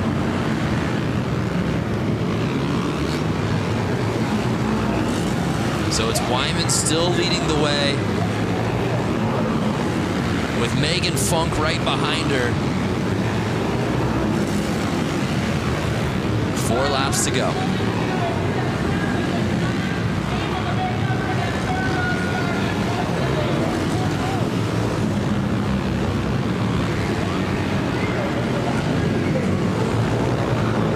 If you were in this, Lance, would you find the spotlight to be distracting? I don't mean that figuratively. I mean literally the spotlight being on the leader. Yeah, I know what you're saying. I think that you're so focused, you're so looking forward at what's going to happen next. Your mind is so in the race. The light, you're probably... Oh, no! She was trying to get that last lap pass. Hannah Lang touching tires with our leader, Wyman, holding on to the top spot. So I think that the spotlight goes unnoticed. I really do. I think your mind's so focused on the race, that's not something you're thinking about. And how about back to what we just saw? Obviously, Wyman did herself some racing there in the women's main, but Lang, who had the lead lap 1, really going for it there at the end, Lance. Hey, just like you said, you ain't first, you're last. Look at that. I say that jokingly because we never want to see anybody crash. Luckily, it looks as if the crash, she's okay. I believe she probably got up after that. It didn't even seem to deter Wyman at all. I think she was straight up enough, far enough out of the corner that it wasn't going to affect her. So Annie Wyman taking it in the women's main. Let's head down to Diana, who's with Annie. Annie Wyman, congratulations. You took the lead, smooth race, and someone almost knocked you down right as you're crossing the finish line for the win. How was tonight for you? Thank you so much. It was a really close race, but I had a lot of fun. It's my first win ever at Flat Out Friday. I wanted to thank my dad for taking me here and all my sponsors for helping me out. First time at Flat Out Friday must be a good luck charm. Congratulations, Wyman taking the win. Yeah, what a performance from Wyman in the women's main. Didn't have the lead early, but was able to climb the ladder, took the top spot by lap number 2, and then there was no looking back. Even got a tire tap there on the final lap. And now it's that category Lance has been waiting for, the scooter main. Let me out there. I wonder if they would have let, I guess a scooter, you probably have to have that section in the bike where your feet can kind of sit on that platform. The scooter main. Do you have a scooter at home? I don't. I have once upon a time. I was actually able to trade my van for it straight up. So a scooter is a light two-wheeled open motor vehicle on which the driver sits over an enclosed engine with legs together and feet resting on the footboard. Look how old that Vespa is. Just a nice vintage Vespa. This is what Flat Out Friday is all about. 8 riders on scooters. And Lance, the reality is almost all of these guys have been out here for other races as well. Just bringing their scooter from home. This is the fun class. Oh, look, they were tied up. This is the fun class. This is the class that I want to be in. Let me out there. Absolutely amazing. Lepsinski leading the way. These are the grocery getters. These are the coffee getters. It's an electric factory in the arena right now. The fans are losing their minds. And they have to race 10 laps on these. They are treated the same way the pros are. That's what's so cool. They don't take this joke class like a joke. They take it serious. They have to do the exact same amount of laps as the women main just did, as all the other mains are doing. So Lepsinski leading the way. Pickett behind him. Schwenker in third. Oh, no! Was that our guy in the Vespa? It was the guy. Oh, no! Carnage! And they're only 4 laps in. That was our leader. So now Lausch. Thomas Lausch is in first place. 5 laps to go. They're halfway through. Are we going to see any more carnage? Are they going to be able to stay up? This is any man's race. Forget about tire traction. Balance is the name of the game in this class, Lance. Well, really what happens is those floorboards on the Vespa hit the ground, which lifts the wheel off the ground and sends them I mean, out look of control. how narrow some of these front tires are. My goodness. Bicycle wheels. Oh! Right back up. A brutal tap. I'm telling you, these guys are laughing. They're all laughing in their helmets right now. And now it's Schwenker. Logan Schwenker leading the way. Will he get past? And he does. Andy Pickett. We've seen 4 lead changes. And the checkered flag comes in. And Andy Pickett on the final lap. The crowd is going wild. Taking the W.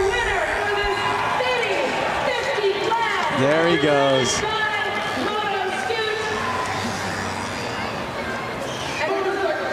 Wow. I've got a grin ear to ear right now. That was amazing. Yeah, I was smiling the whole way. Oh! Tucked front end right there.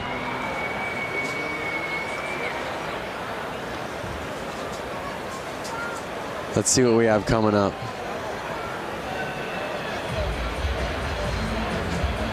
Oh!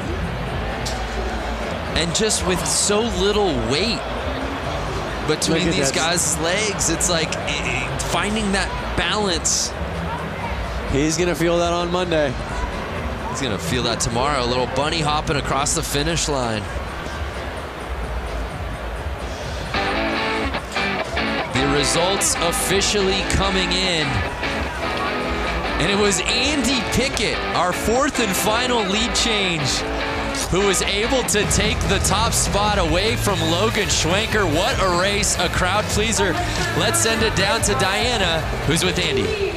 I'm standing with Dante Scavo, who actually got last place. And you know what? I think he had the entire arena laughing and cheering for you, really. You went down in the corner, you head planted. Thank God for your helmet. Walk us through tonight's race for you. You know, I just wanted to represent all my buddies at C&L Machining and everyone in the Shitbox Scooter Club, man. You know, our shit really runs. All right, well, give it up for Dante Scavo.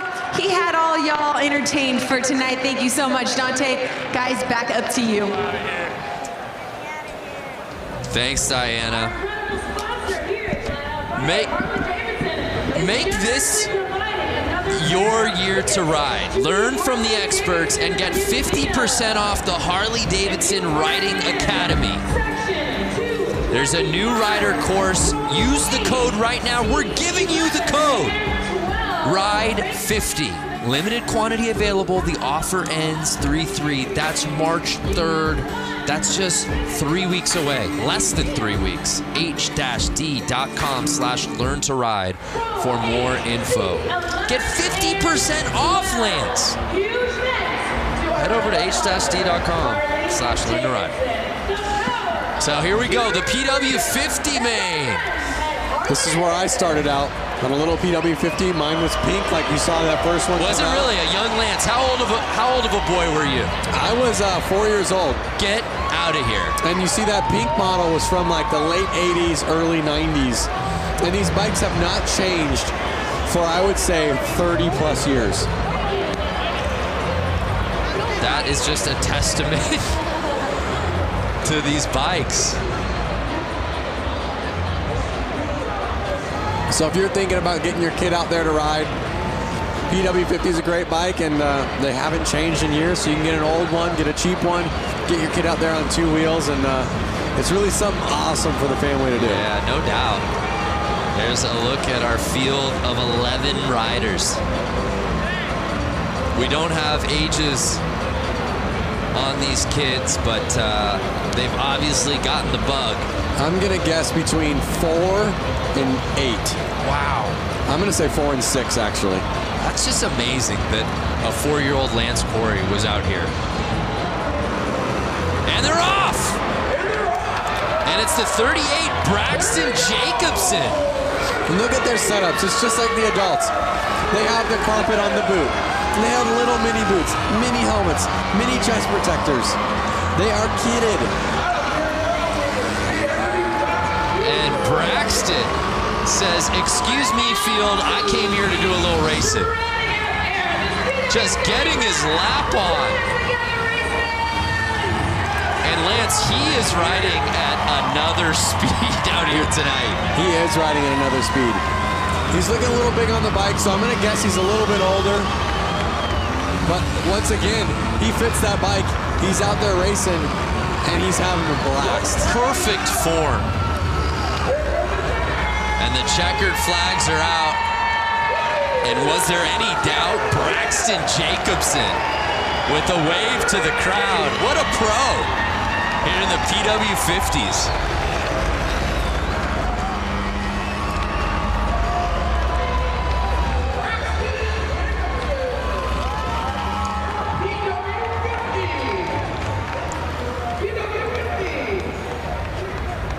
How epic.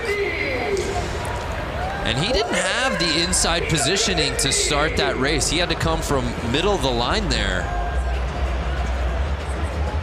to get that hole shot. He had his eyes on the prize. That's a fact. So inspiring to watch this. My daughter's 2, and it definitely gets me excited to get here on a little mini motorcycle like that. You don't have yours from when you were racing at 4, do you? It's got to be in a garage somewhere. I don't have it, and I regret not having the chance to keep it, but I was 4, so if my parents sold it, they probably sold it to get me a bigger bike. But you know what? Let's try something right now. If you're watching this and you bought that bike 20 years ago, get in touch with us. Just comment. At Lance Corey. Yeah. Just say, hey, I got your bike. You don't even have to sell it back. Oh, you're actually looking for the person. Yeah, with I'm looking my for the exact original bike. Okay. Yeah. I like that. Well, it's been a great night of racing so far, and with plenty of action still to come. Let's take a moment now to get to know a very special family of riders in the Harley community in a series we like to call Beyond the Track. My wife, her name is Liz. Our first date was actually a motorcycle ride. From there, we just knew that we both loved two wheels. We have 2 sons. One's name is Charlie, and the younger one is Oliver. Immediately, those guys both loved motorcycles. Whoa, big wheelie. They would see Dad riding down the road, or Mom on her Harley riding down the road. It just keeps us energized and excited as a family to get out and just be on 2 wheels together. It was just in their blood immediately. Eventually, we bought the little Harley-Davidson Power Wheels. Had a blast on those, doing donuts and all that sort of thing. From there, it just took off. Flat Out Friday is a non-stop, action-packed show for kids and adults of all ages. So this year, I'm going to be racing in the amateur 450 class. And then the boys are going to be racing as well.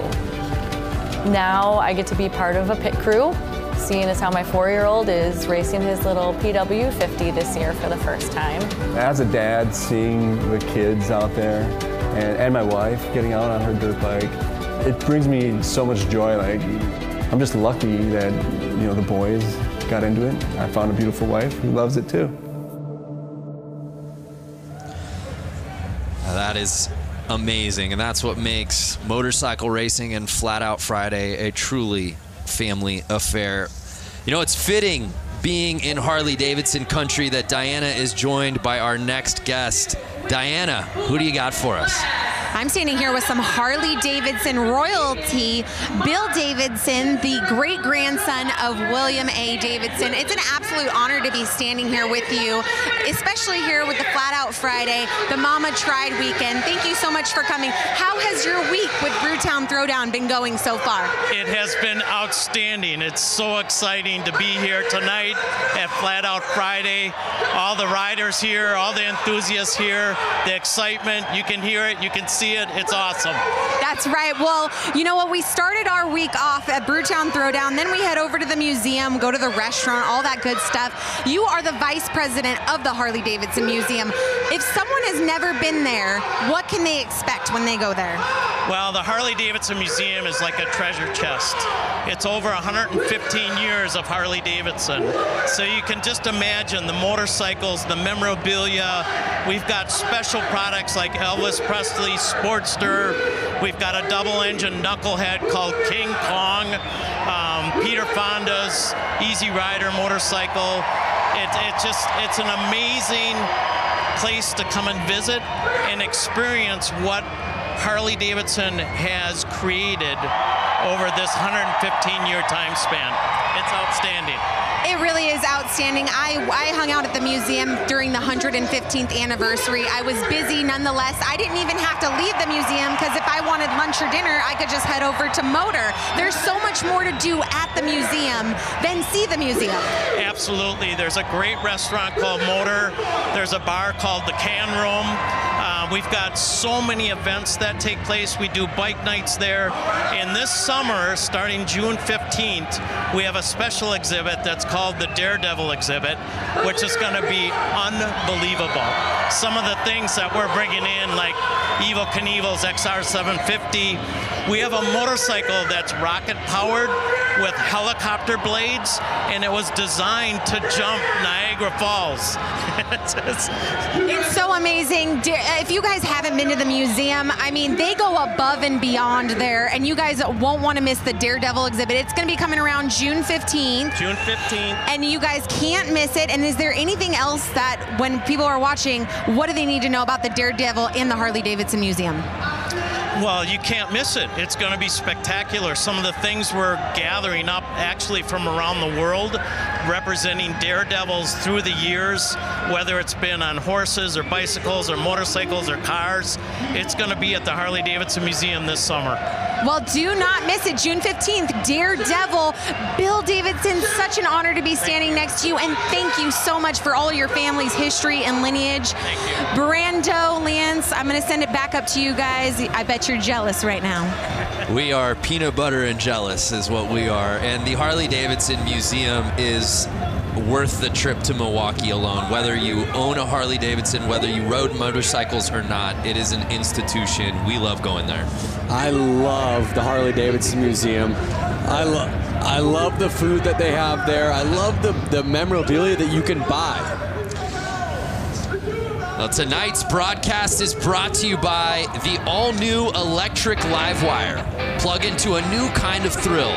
Discover more at h-d.com/livewire.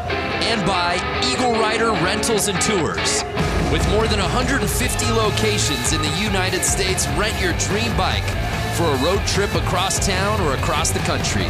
Eagle Rider's the official U.S. provider of rentals and tours for Harley-Davidson Motor Company.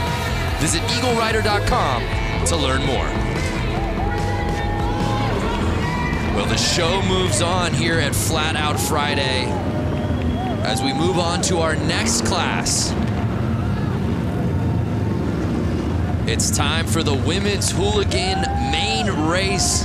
Let's head back down to Johnny for a little report from the course. Johnny, how you been, man? Just down here watching the action. We got a full class of women hooligan bikes this afternoon.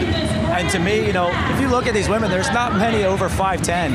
I'm 6 foot, and these things are 500-pound motorcycles. And even me riding them around on the street, I get, intimidated. So these girls are jumping out here, and they're going to put on a show. The racing's going to be really good. Throwing these bikes around like they're mini bikes, and make some good passes. I'm excited for this. Yeah, we are too. Well said. What a sharp lineup of motorcycles, Lance. Yeah, I'm looking at the start list right now and looking at the women out there. I see a name that's familiar, Kaylin Thorian. She is a professional skier. Right. Who loves to ride Harley-Davidsons. Clearly. The bike she's on is not even her bike. She flew here, asked to borrow one of the hooligan racers' bikes, so she's out on there on someone else's bike. She loves racing so much, she loves motorcycles so much that she found herself out here sans bike and just said, I'll figure it out. Yep, and she's right there, the number 46. You could see her about five women in. Four women in. Keep an eye on her. Also in this lineup, Hannah Lang, who went down on the final lap in her previous race. 2 down so far. Never a good thing to see on the first lap. They're running a red flag. Usually means pull over. Let's get this cleaned up. Everyone, let's restart this race. Yeah, that's a tough start. It's never a good thing to see people go down on the first corner. And we've been saying it, though. You get your laps in early, and then it's just so much of sit around and wait, and you finally get to that point. And it's such a buzzkill right out of the gate to go down.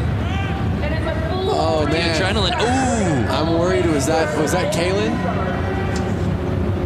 I think that was Kaylin. Was yeah, that was 46 Kaylin who I was talking about. Yeah. And you also see. And look at her. Look at how tough she is. She's not scared. She wants to get back out there, but they need to get the bike straightened up. Right. She is tough. Kaylin Thorian, and she's trying to get back out there. Looks like she's going back out. Awesome. Love to see that. What did I tell you? Keep an eye on her. Again, what a story. Traveling out here to Milwaukee without a bike. She just crashed somebody else's bike. Just crashed somebody else's bike who might be racing later tonight. We don't know. That's one of the Suicide Machine Co. bikes. I'm not sure if they made it in the main or not. But you got to be a pretty nice person to, you know, let somebody go out there and race your bike. Again, they're just doing this for fun. Nothing serious. They literally are like, oh, you want to race my bike? Yeah, go race it. And then she just kind of comes like, sorry. I'm sure they're going to go up to her and go, wow, we're so stoked you got back out there. Look at her. Something's up with her shoulder, but she's back out there. Everyone's kind of cheering her on. She's ready to go. Her adrenaline is just pumping. You know she's gonna be sore. So we'll set it off. Take 2. And really, that underscores the fact that Hannah Lang, much like her previous race, got off to a fantastic start, and she does just that again, grabbing hole shot.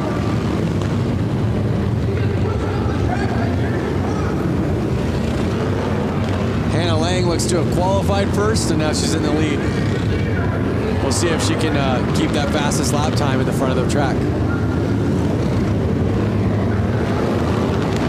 So she's holding on to the top spot, but she's on the outside. Oh! And she pushes off. That was Lassen. That was Lassen, who was right behind her. Kristen Lassen was pushing hard, but pushed a little too hard.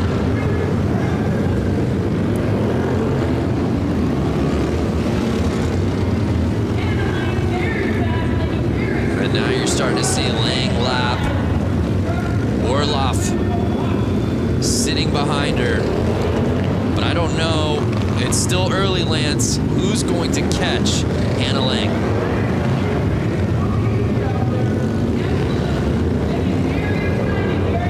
They're a minute in the race. You can already see Lang's got a 5-second lead on Orloff. Mia Orloff sitting in that second position, but she's got so much ground to cover, and Hannah Lang just seems to be getting faster as this final moves on. Every lap, your confidence kind of boosts and boosts and boosts. You're getting more comfortable. You feel the track more and more. You understand the track more and more.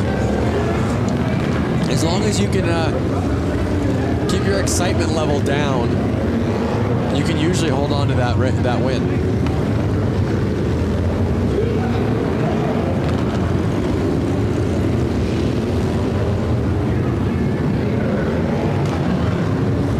Two laps to go. Hannah Lang, can she go the distance and win this thing from start to finish? And she does just that, the unofficial results dropping. And the thing that really stood out to me, Lance, was just how comfortable she's looked on this course, and she's probably ridden more than anybody out here on this lineup as she was part of that women's main just a couple of races ago. I actually believe I ran into Hannah Lang in the pits, and there was a couple other racers kind of pointing her out, saying, keep an eye on her. She's going to be the one with the win tonight. So I think the whole kind of pit knew it, the whole crew knew it, and she pulled it off. Well, Hannah looked so good in the women's main, but wasn't able to take the top spot. That changed here in the women's hooligan as she takes it. Again, got to give that street cred out to Kaylin for pulling back out there on the track after slamming down on that concrete. Yeah, so our results officially in the books here in women's hooligan. Hannah Lang fending off Leah Orloff and Mallory Lee to take the top spot. And of course, Kaylin Thorian just outside of that top 3 spot, settling for 4th. Let's head down to Diana, who's with Hannah.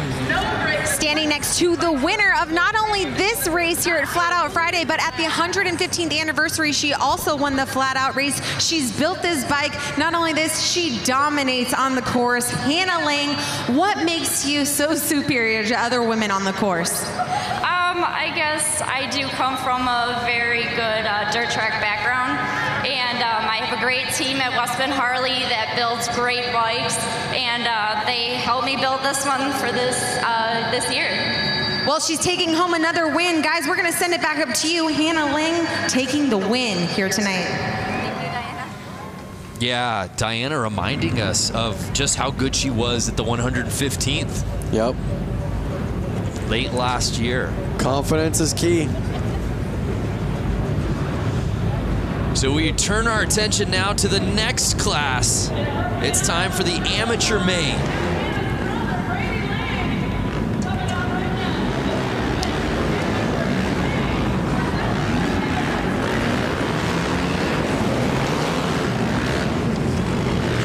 So the open amateur main featuring 12 riders.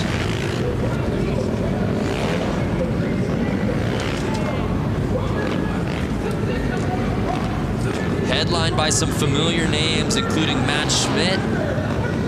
I see number 90 of Brady Lang. I'm wondering if that's a relative.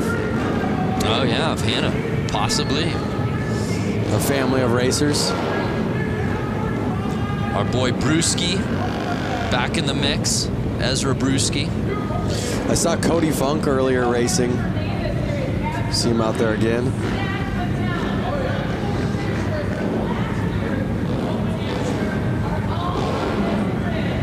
Our lineup set for the open AMs.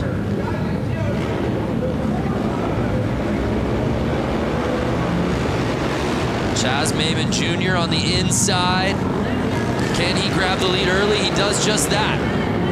Hugging the inside so he doesn't get past, staying on the gas.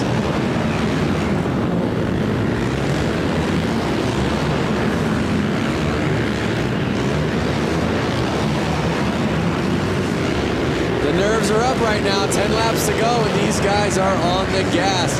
They are wheel to wheel right now. Lang is on Chaz Maimon's heels. Can he catch him? And you see him, Lance, trying to get that inside, but Maimon not giving him any room. They are not letting off. They want to pass. It's such a tight track. It's so hard to pass, but we've seen it happen. It might happen. 6 laps to go. Look at how fast this race is going. And Maimon just continues to be relentless with holding on the inside. Lang's doing everything he can to push through.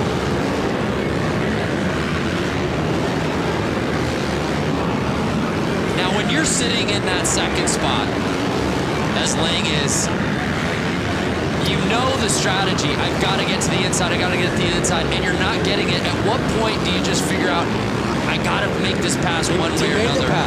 Did he make the pass? Oh, man down, rider down. He's in the lead. He made the pass. Lang made the pass. You're right. Lang is on top. Must have happened without unofficial results, and he does it. Was that the final lap that he did it? I think those results are a little off. I believe Lang pulled it.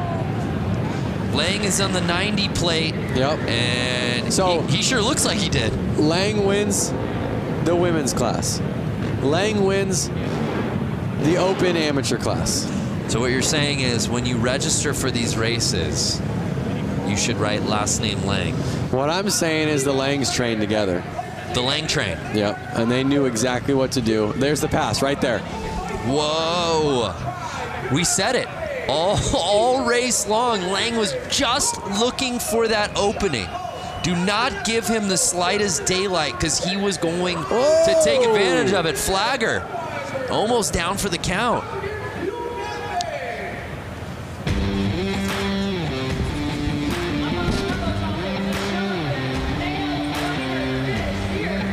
So it appeared that Brady Lang, when it mattered most on the final lap, was able to make his pass to the inside. Let's send it down to Diana. Here with Brady Lang, the winner of tonight's Flat Out Friday, but he also won at the 115th anniversary. Now here he won, making a clean pass on Maimon. Walk us through what happened. Well, he was leading, I was working on him, and he screwed up and I took advantage of it.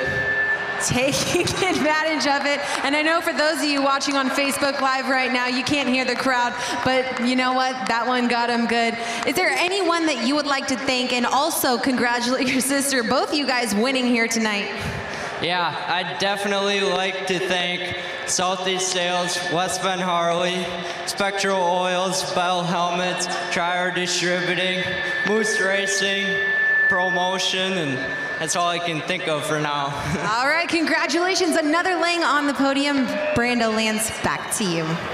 Brady Lang is an absolute gamer. Diana, next time you ask the winner, I want to know like what they had for breakfast and lunch. Were they so nervous that they could barely eat, or did they load up? Yeah, what was the meal of choice today? Were you a guy? You obviously competed at the highest level at X Games, winning gold. How about nerves? How much did that play for you on race day and contest Nerves day? were huge, and I always tried to eat a super bland meal. I would eat rice, chicken, something that I knew wasn't going to mess my stomach up. I'm sorry, Lance. We'll have to continue this thought in just a second. I'm not quite sure what's happening here. In Milwaukee, hanging out, having a great time. I brought some of my guys with us. We're having a great time watching the riders in the back, watching the races, doing a great thing. We want to thank everybody for coming out tonight. Let you know we got a big show coming up at Turner Hall in September.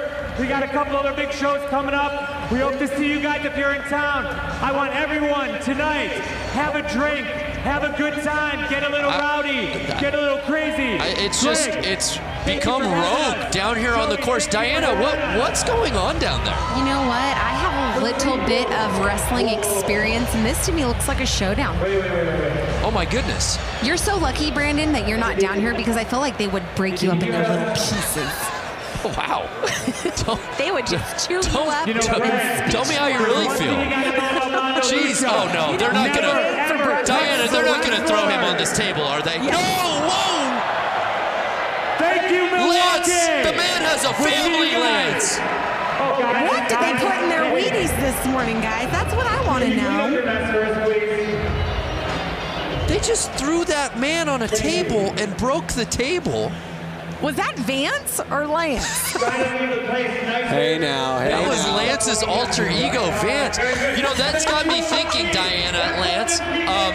Obviously, these wrestler takeover. What would be your wrestling name? Diana, what would, if you're wrestling, what would be your nickname? You know what? I honestly can't even answer that because I don't know. Why don't you give me a name, Brandon, right now? Give me a name. Diana. What rolls off the tongue with Diana? Dirty Diana. Okay, you said it. If you could say it, I could. That would be your walk-in music. Yes. Michael Jackson, Dirty Diana, right? I would even do the little hip thrust, you know, like little pop that he does. Woo! Ow! Lance is quiet. Look, you can't even get a word out. He's just. I was the one that went. Oh, okay, you mean Lancelot? Lancelot. That would be. And he would be like a knight theme, like sort of a middle-age theme, Middle Ages. Exactly what I was just gonna say. He would come out to the Lancelot music, have a sword. Girls would love him. Diane, how's it going over there? Diane, is that you? Vance and Diane, the alter egos have come out. Oh my gosh. Hey, it's time for some racing. Who's ready for Boonie Man? Boonie, the best race of the night. Boonie Mains. Lance, you love this one. Talk to us about Boonie Main. Boonie Main, basically, they got to be on a pull start bike. It's got to have no suspension. I guess they probably get a rear brake on those things. It's kind of something that you would pull out of your shed with your lawnmower motor in it. It does sound like a lot of lawnmowers.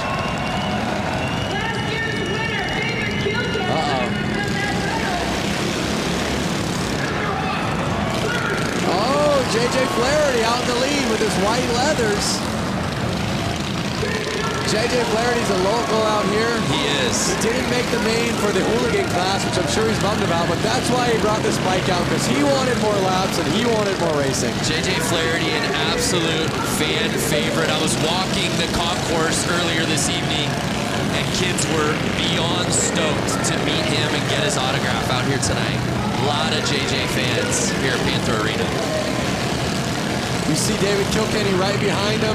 I've seen both of these bikes racing right at the peak for the last 4 or 5 years here. Can Kilkenny catch him? It looks like he was making the pass, but Flaherty, I think he did, Lance. I think this win, both Kilkenny. Notice the lines they're taking. That is what's making who's going to pass. They're going outside in, passing the guy in jeans. One of the guys just needs to take the other one out. Just clean, take him out, push him over. This is the battle we've been waiting for, Kilkenny.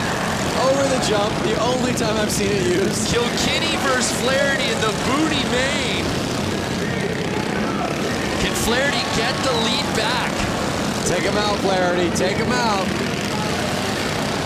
I wish I had an earpiece right now into Flaherty's ear. Take him out, take him out. Sweep the leg, JJ. And Kilkenny will just not let up. Final lap time. Can Flaherty regain the lead? I don't think so. Take him out, go, go.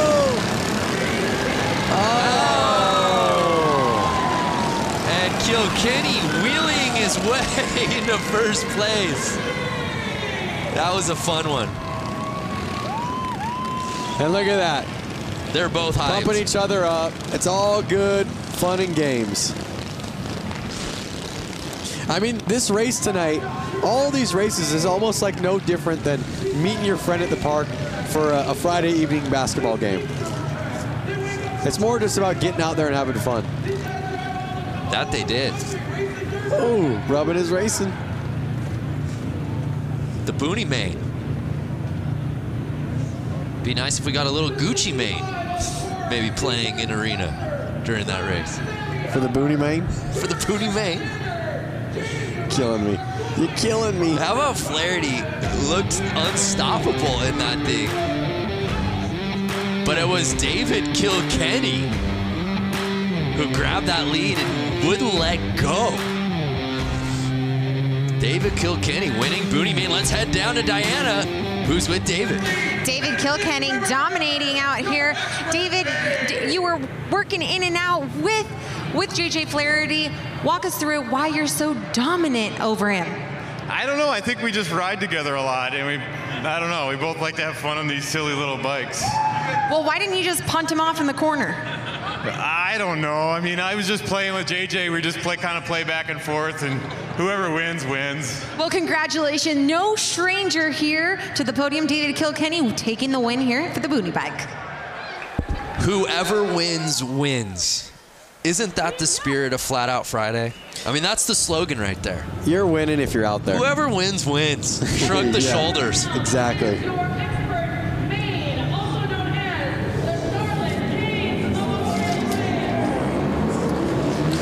Now we're getting into the big dogs, Lance. Expert main. That means we've got to bring in our pro, Johnny. Break down this category for us, these riders, these bikes. So, you know, these guys are on 450s. They're used to racing on bigger tracks. You know, the spectators are about the same, so the nerves aren't so much. It's just a tight track that's really going to amp these guys up. You know, all day long they've been watching the track, you know, really seeing if the track is changing. Because these guys, unlike those guys, you know, just said on the boonies, hey, whoever wins, wins. It's not these guys. They're wanting to take home this win. Even though they're not the big show here tonight, because the hooligans kind of take over, these guys want to win. They have bragging rights because this is all season for them. And they want to go into the season saying, hey, I won Flat Out Friday. I bumped the guy out of the way. You know, it's going to get aggressive. These guys are going to put on a good show. You know, and it's going to be a quick race. It's going to show some cool racecraft out of these guys on this racetrack. Yeah, that's a really good point from Johnny. It is a really nice teaser for the season for a lot of these guys. On top of bragging rights, there's something about getting this win here tonight. And just to add this to your resume as another win, sure. it always helps your resume to have one more win on it. And they're off. It was the 65 who got the lead. And oh my, the 20 plate. Doing a little bouncing and taking over the top spot. One of Harley-Davidson's themselves. Jared Vanderkoop.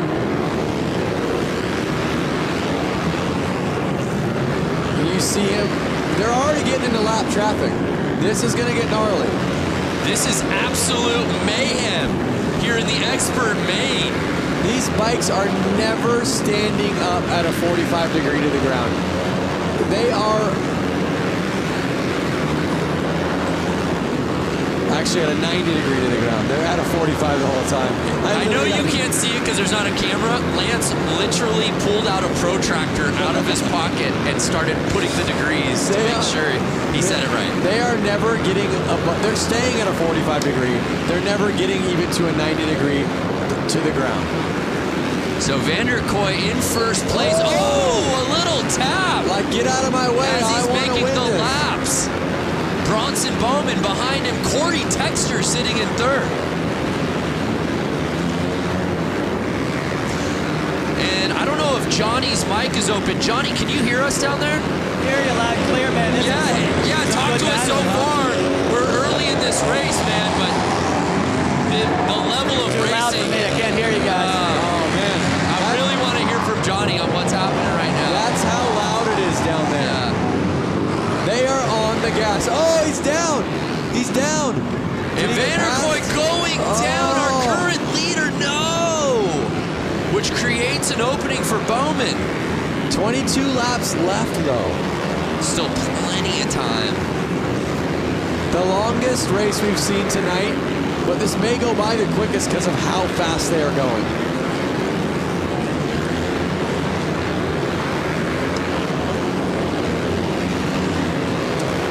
So it's Bowman still in first place. Corey Texter behind him. And you know who I don't see any side of, at least at the top, is the 69 plate, Sammy Halpert. Notice how fast these guys are changing positions right now.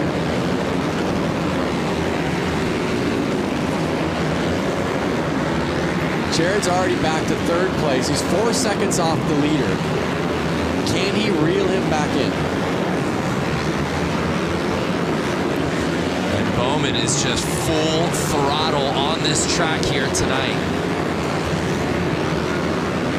And again, the mentality shifts, right? It was the boonies right before this. Guys just having fun, screwing around. Whoever wins, wins. And the entire vibe has changed. And now I'm on the edge of my seat. Yeah, literally, you are. So Bowman holding off Texter.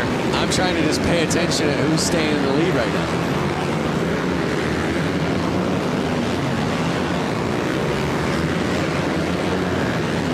So Texter just over a second off. It's really a two-man race. Final 9 laps to go right now. Spotlight is staying on Bowman. But again, credit to Vanderkooi for getting all the way back in. Now he's sitting in third. 8 laps to go. 7 laps to go. You're right, though.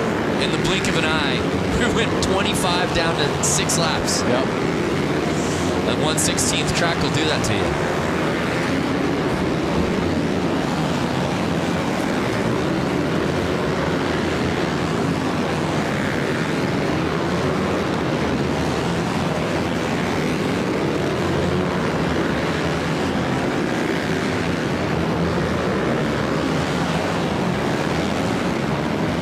So wait a second. I just had a realization. 1/16th track, right? Yes, sir. So if they're riding 25 laps, they're riding right about a mile and a half. Crazy. In 4 minutes. Just think about how fast that is. That gives you a perception idea of when you go run a mile on your feet. They're riding about a mile and a half in 4 minutes. 4 minutes and 37 seconds. I was told there would be no math. And with that, Expert Main in the books. And it was Bowman who was able to hold off Corey Texter and the rest of this field. And as Johnny said, bragging rights heading into the season. Johnny, can you hear us? Now let's calm down a little bit. Yeah, that was some man. Talk to us. racing there. Talk to us about what went down. Sorry, I lost it there. Now I can hear you again. Yeah, Johnny, just your analysis of that race. As you said, early season bragging rights on the line. Yeah, you know, it was definitely a bar bagging. You know, Vanderkoy just lost it there, spun out, leading the race, and then, you know, with Texter catching him, I don't know if you guys really caught on to that, but it came down close. I think, you know, if they would have had a little bit more laps, you know, that happened really fast. Our races are a little longer time, not laps, but time. Right. You know, these guys had enough energy to keep going, but it was, you know, just ran out of time. But that was a good race. You know, you have to put up to these guys. Like, you know, they fall, but they were doing 7 seconds around this track. I don't know if you guys realize that, but it was 7 seconds of lap time with these guys. So they're traveling a lot of distance pretty quick in this little arena. The results are in, and it was Bronson taking the top spot. Jared Vanderkoy was leading early, but unfortunately going down. Still a top 3 finish, but wasn't able to win the thing outright. Let's head down to Diana, who's with our winner. Your 2-time winner, Bronson Bauman. Congratulations, capitalizing off of Vanderkoy's mistake and brought home the win. Yeah, definitely. I hate to see my best friend go down like that while leading the race. I would have been pumped with the 1 and 2, but you know, luck has it.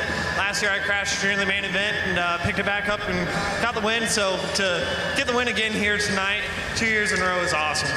Well, keeping it rubber side down with a clean line brings you on the win. Congratulations, 2nd win in a row for Flat Out Friday, Bronson Bauman. Congratulations to Bronson. That was some racing, no doubt about it. That was epic, but as you heard him say how stoked or how bummed he was for his friend, he said he would have been cool with 1, 2. Right. So they kind of all have that mentality out there.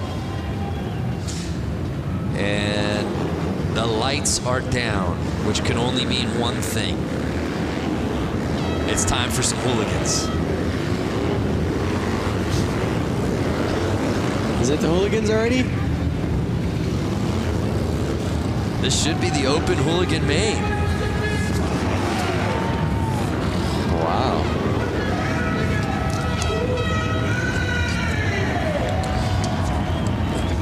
The night is going by so fast. Crazy. I'm like, we're already to the hooligan main? Really the foundation of Flat Out Friday. The spirit of this night of racing is really headlined by this class, Lance. A group of guys that really got this going from Southern California that made it kind of known in the social media world and showed the fun about it and showed that you don't need to take it too seriously. You can have fun. You can build these bikes in your garage. You can work all week. You can go out with your buddies and you can go race. And it's really caught on nationwide and I'm sure worldwide. And it's just so cool to see this class have 100 people sign up for it today. Unreal. So a lot of familiar names in this starting list, and they're off.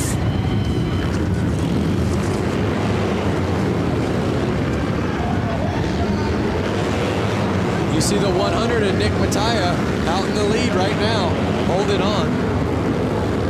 Can he hold it on for the next 11 laps? Heverly right behind Mattia, but right now, Nick is building a sizable lead.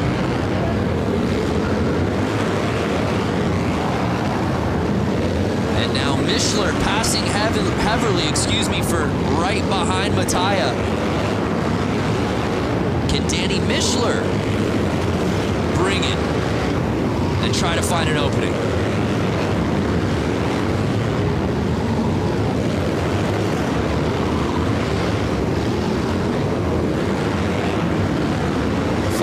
To go over halfway through the race.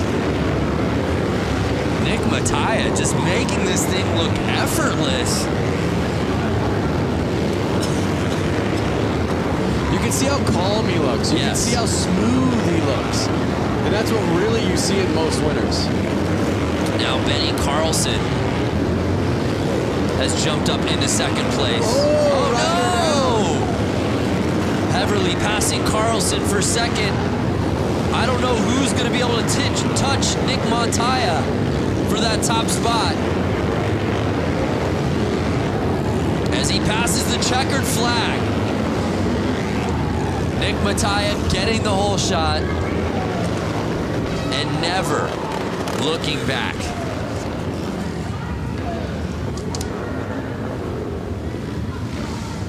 Heverly taking second, and Mishler rounding out our top three.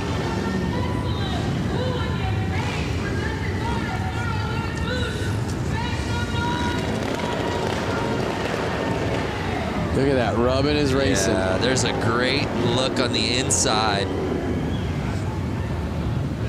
Oh, look at him riding those cones right there.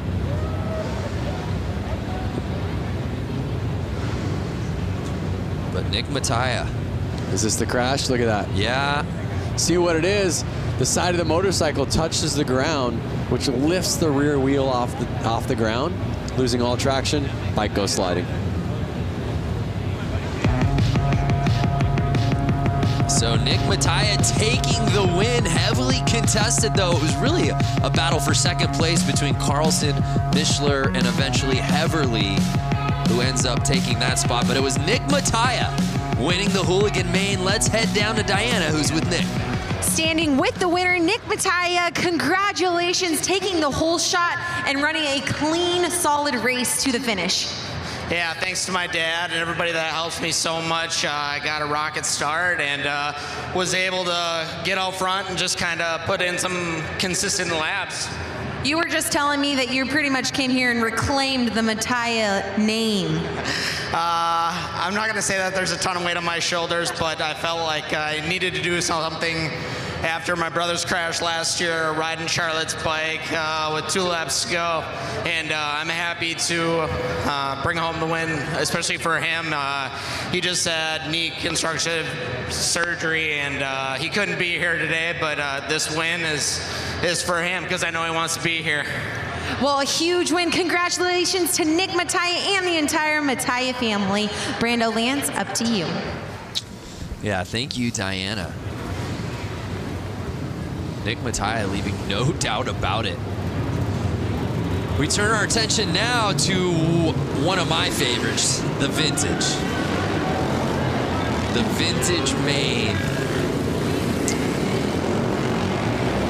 I'd love to head down to Johnny if he's there. Johnny, I don't know if it's too loud. Can you hear us down there? Sorry, I can't hear you guys. That's okay. We'll come back to you in just a little bit. Actually, as these guys get onto the starting line. How about now, Johnny? Get me a little better. We'll get back to Johnny. I love, you know, as we said before, you go around the tunnel here at the arena and you get to see all the different bikes, and a lot of the guys who are riding in the same classes tend to birds of a feather. They're all kind of hanging together. It's unmistakable when you go by the Vintage bike area.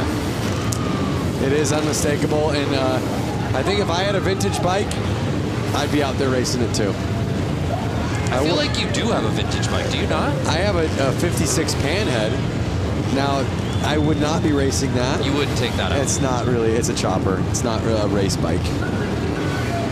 Okay. These are a little bit more vintagey race bikes. You could tell with the vintage bike, you hear a lot more two-strokes. That was a little thing in the past. I can even smell the two-stroke smell right now. I hope everyone watching it on their screen can smell it. And they're off. The 37 plate getting the whole shot. That's Moldenhauer.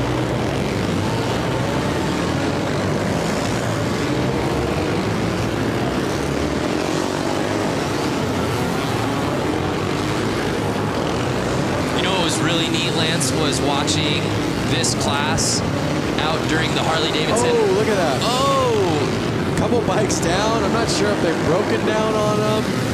They're just not able to finish the race because of how old the bikes are.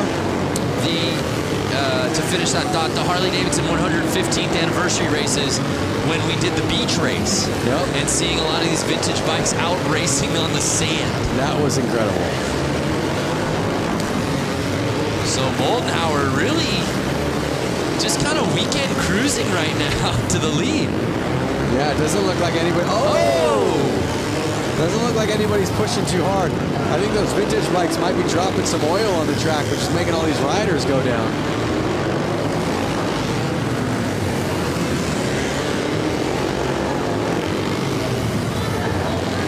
So 4 laps to go. Moldenhauer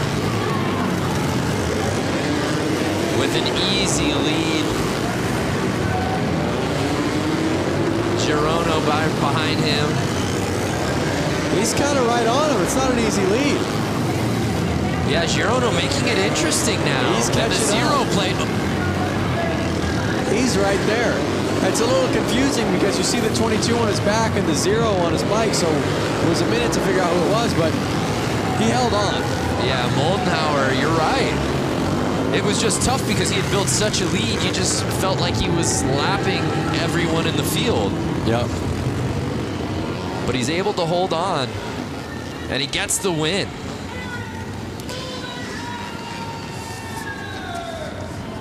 Next up's my favorite class.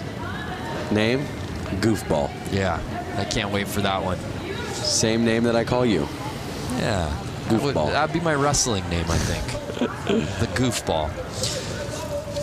So congratulations to Moldenhauer, who grabbed that whole shot and then clinged to the lead. He said, "You shall not pass." And no one did. It's his race to win.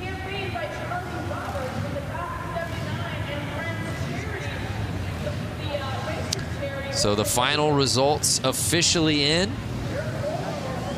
Let's take one more look at the standings from the Vintage Main. It was Eric Moldenhauer. Tony Girono, though, made it interesting. You look at those times, a lot closer than I guess I was giving Tony credit for throughout that race. But let's head down to Diana, who's with Eric. Standing with the winner, Eric Moldenhauer. Now, Eric and I were just talking in it. This is a pretty special moment for him because he came to Flat Out Friday about 6 years ago, the first ever Flat Out Friday, and it motivated you to come out here and race. Talk to us about it. Well, the first time I watched this, I was sitting right over there, and I thought I can do that. So here I am. That's a pretty special story, and you're sending the message to anyone in the stands tonight. Any of you guys watching through the world on Facebook Live right now, you too can come here and you can win a race.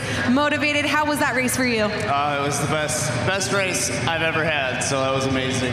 All right, well, congratulations taking the win in the vintage class, Eric Moldenhauer. Thank you, Diana. Tonight's broadcast is brought to you by Screamin' Eagle Performance, engineered for specific torque and horsepower gains. Eliminate the guesswork, go to screamin'eagle.com. And by Harley-Davidson Riding Academy. Learn to ride from the experts and build your skills on 2 wheels in just a few days. Look for a class near you at h-d.com/learn-to-ride. I love the Harley-Davidson Riding Academy. You could literally find this in any city in the country. Oh my goodness. We've got a chicken on the course. When you see it, you know it's time for the Goofball Main. If that bike in particular looks familiar, it should.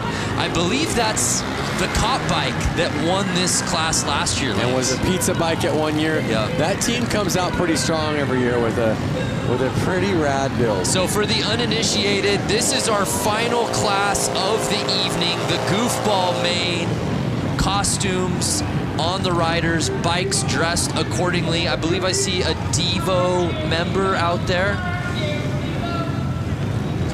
What would you call that with the red cap on him? Yeah, that's Devo. What's Devo? You don't know Devo? No. Please explain to me and the viewers that don't know. Do do do do do. You know the band that sings that song? Yeah. Whip It Good? Yeah. Yeah. That's what they wore. That's the costume. Oh, okay. Yeah. I didn't know that. Oh, did you think that was like such a nuanced thing that only I knew? I have no idea. I see a gorilla out there. I see 2 gorillas. Okay, well, yeah, I see. Was that it looked like Animal from the Muppets. That guy's like in like a Elton John Vegas show, and then the farmer on the chicken. And how about the back line? I feel like I see an abominable snowman. And they're off. Whoa! Oh! And it's the boa. The Vegas boa. Yeah, baby. Zastro. Look at him popping wheelies every lap. He thinks he's got it. Well, he's got 14 laps to go, so he better keep it safe. Dude, I'm getting a very 70s Elton John look to Zastro, who's in our lead.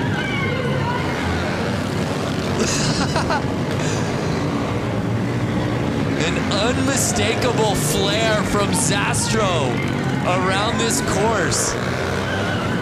Oh, the chicken! The chicken hit the ground. The farmer could not control his chicken. What's the three-wheeler doing? Chicken's down. Elvis is running it. Who's going to catch the boas? As he's making his laps. Nine laps to go. I'm kind of hoping he makes somewhat of a mistake so somebody catches up to him. I just hope that he does win it so we can ask Diana during the winner's interview what exactly he's going for on this look. I want that lawnmower. Hey, Diana, can you hear us? I can hear you. I think what I am going to be asking him is just, was Elton his inspiration? I think he's going to say yes. But you know what? I really do have to give a shout out to the guy who's in the red jumpsuit, the number 77, John Dunbar. He actually works for Harley-Davidson, and he has this little boonie bike that he basically contrapted together. It almost looks like it has a sidecar. But guys, that's actually the engine. Oh, so no way! Both of his hand grips are his throttle, and I just got to give a shout out because he's one of my bosses at Harley-Davidson. So hey, pal, good job out there. Hey, pander when you can, Diana. No shame in the game. Oh, I did not realize that's actually not a sidecar, but the motor itself. That's amazing. I think he legit has two motors on it. Two engines on it, I should say. Bike's off to the side. Everyone's being goofballs. And I saw Two the laps checkered to go. out. Did the checkered come out? The checkered came out. I don't know if there's confusion out on the course. I think they're just trying to get him off the track. Get your goofballs off the track. So Zastro. Uh-oh. Joe is freaking at Goodland. He's letting it go. The farmer. Hey, if you can't burn out in the goofball class, when can you, Lance? He's trying to shut his bike off. Stop, stop. And you see the police lights shining through the kit. What came first, the chicken or the hen? I think the chicken. And they're not getting off the track. No, they're not. Can you blame them? I want to see a wheelie for an entire lap. It can happen. It can happen. So that was awesome. Let's relive that first lap. Look at that save, though. And let's not forget, he being the farmer and the chicken, the farmer in the Dell, won this race last year as a police officer. But it was Zastro in what I believe to be 70s Elton John garb taking the win.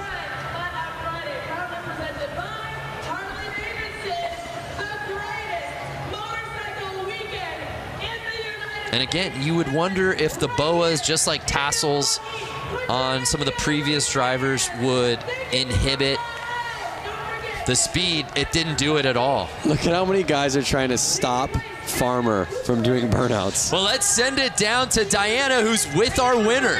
You know, this whole time you guys have been calling him by his name, but it's actually wrong. It's Elton Ron, and Elton here has taken the win. This was a great class, and I just love that we have Elton in the flesh. Thank you. I'm just glad Harley brought me back after 16 years. after 16 years. You haven't been here for after 16 years? No, Harley just brought me back after 16 years. I'm really appreciating it. Well, Elton Ron appreciates Harley-Davidson after 16 years bringing him back. We love Harley-Davidson putting on a great event here. You just put on a whole show for the entire stadium. Thank you, sir. Thank you. I'd like to thank Andy Mock from Motoscoot. He completely did this. I just got back in town. The people that put this on, obviously, and Mike Pence, too. Awesome. Well, congratulations, Elton Ron, taking the win here for the Goofballs. I love it because Ron Zastro got the whole shot, got the lead, and then immediately went wheels up and just wanted to have a good time through that first lap. I just wanted one note from Elton Ron. Just one hit. Just one Rocket Man. Yeah, Rocket Man. What a night out here at Flat Out Friday. I hope you fans watching at home, have you enjoyed it as much as Lance and I have. Let's do a little social recoup if we can. I'd love to see what people were saying that we're watching. Ride with Peaks, 222 in the UK, and I'm hooked. This is amazing. Flat Out Friday. Please put my tweet on the Jumbotron. I love racing. That's all I ever wanted. Well, Cold Cucumber. I don't know if it got on the Tron, but you got on the screen on the big show, baby. It's madness here in Milwaukee. Yeah, yes it was. It smells like Fast Bike Bulls in here. What a night of It's racing. been so much fun, Lance. Hey, let's head down to Johnny for his final thoughts on the night. Johnny, you made your broadcast debut. What'd you think of your first Flat Out Friday on the microphone? Wow, man, that was. I think that was the way to win tonight. The racing all night long was incredible. I don't even know what to call that. I don't know if it was a race or just, it definitely fits the Flat Out Friday motto, And then this isn't even the end of the weekend, All these guys here tonight watching and hanging out. There's still bike shows and all this other stuff going on. So, man, for this event, to come here to see the racing, let alone like having pros and the hooligans, having 100 hooligans split in between 3 classes. Now this event is just taking that racing to a whole different level in the wintertime when it's 10 degrees outside. This was an amazing event. Yeah, it didn't feel like 10 degrees inside. Thank you, Johnny. How about Diana Dahlgren, your final thoughts? What's your takeaway from Flat Out Friday 2019? You know what? Flat Out Friday 2019 was epic. And not only that, the whole week and the weekend continues after this. Lance and I, we got to do this amazing bike build-off. We went head-to-head for Brewtown Throwdown. And you guys, the fans, are going to be able to vote come Sunday. Social channels are going to be lit up with our 2 Harleys that we got to build here in Milwaukee this week. You guys are going to have to vote for Team Super Bob. No Vance, you're not going to win with Team Quick and Sleazy Easy Cheesy. Okay, guys, great weekend, and of course, having a blast with you and Harley-Davidson. So grateful for everything they've put on through the entire week. Thank you, Diana. Look at that, a shot across the bow to you. Go Quick and Easy. Vote for the red bike. Quick and easy. Let's win, baby. So Lance, Corey, it was an amazing night. So many different classes. What stood out to you here on Flat Out Friday? I mean, being a dad myself, what stood out to me was honestly seeing the kids on the bicycles and seeing the kids on the PW50s. And again, they got to race and ride on the same track some of the leading class pros are racing on tonight. What an evening. So much good stuff. Our thanks to our friends at Harley-Davidson. For Diana Dahlgren, Johnny Lewis, Lance Corey, I'm Brandon Graham saying thank you so much for watching Flat Out Friday here from Milwaukee, Wisconsin.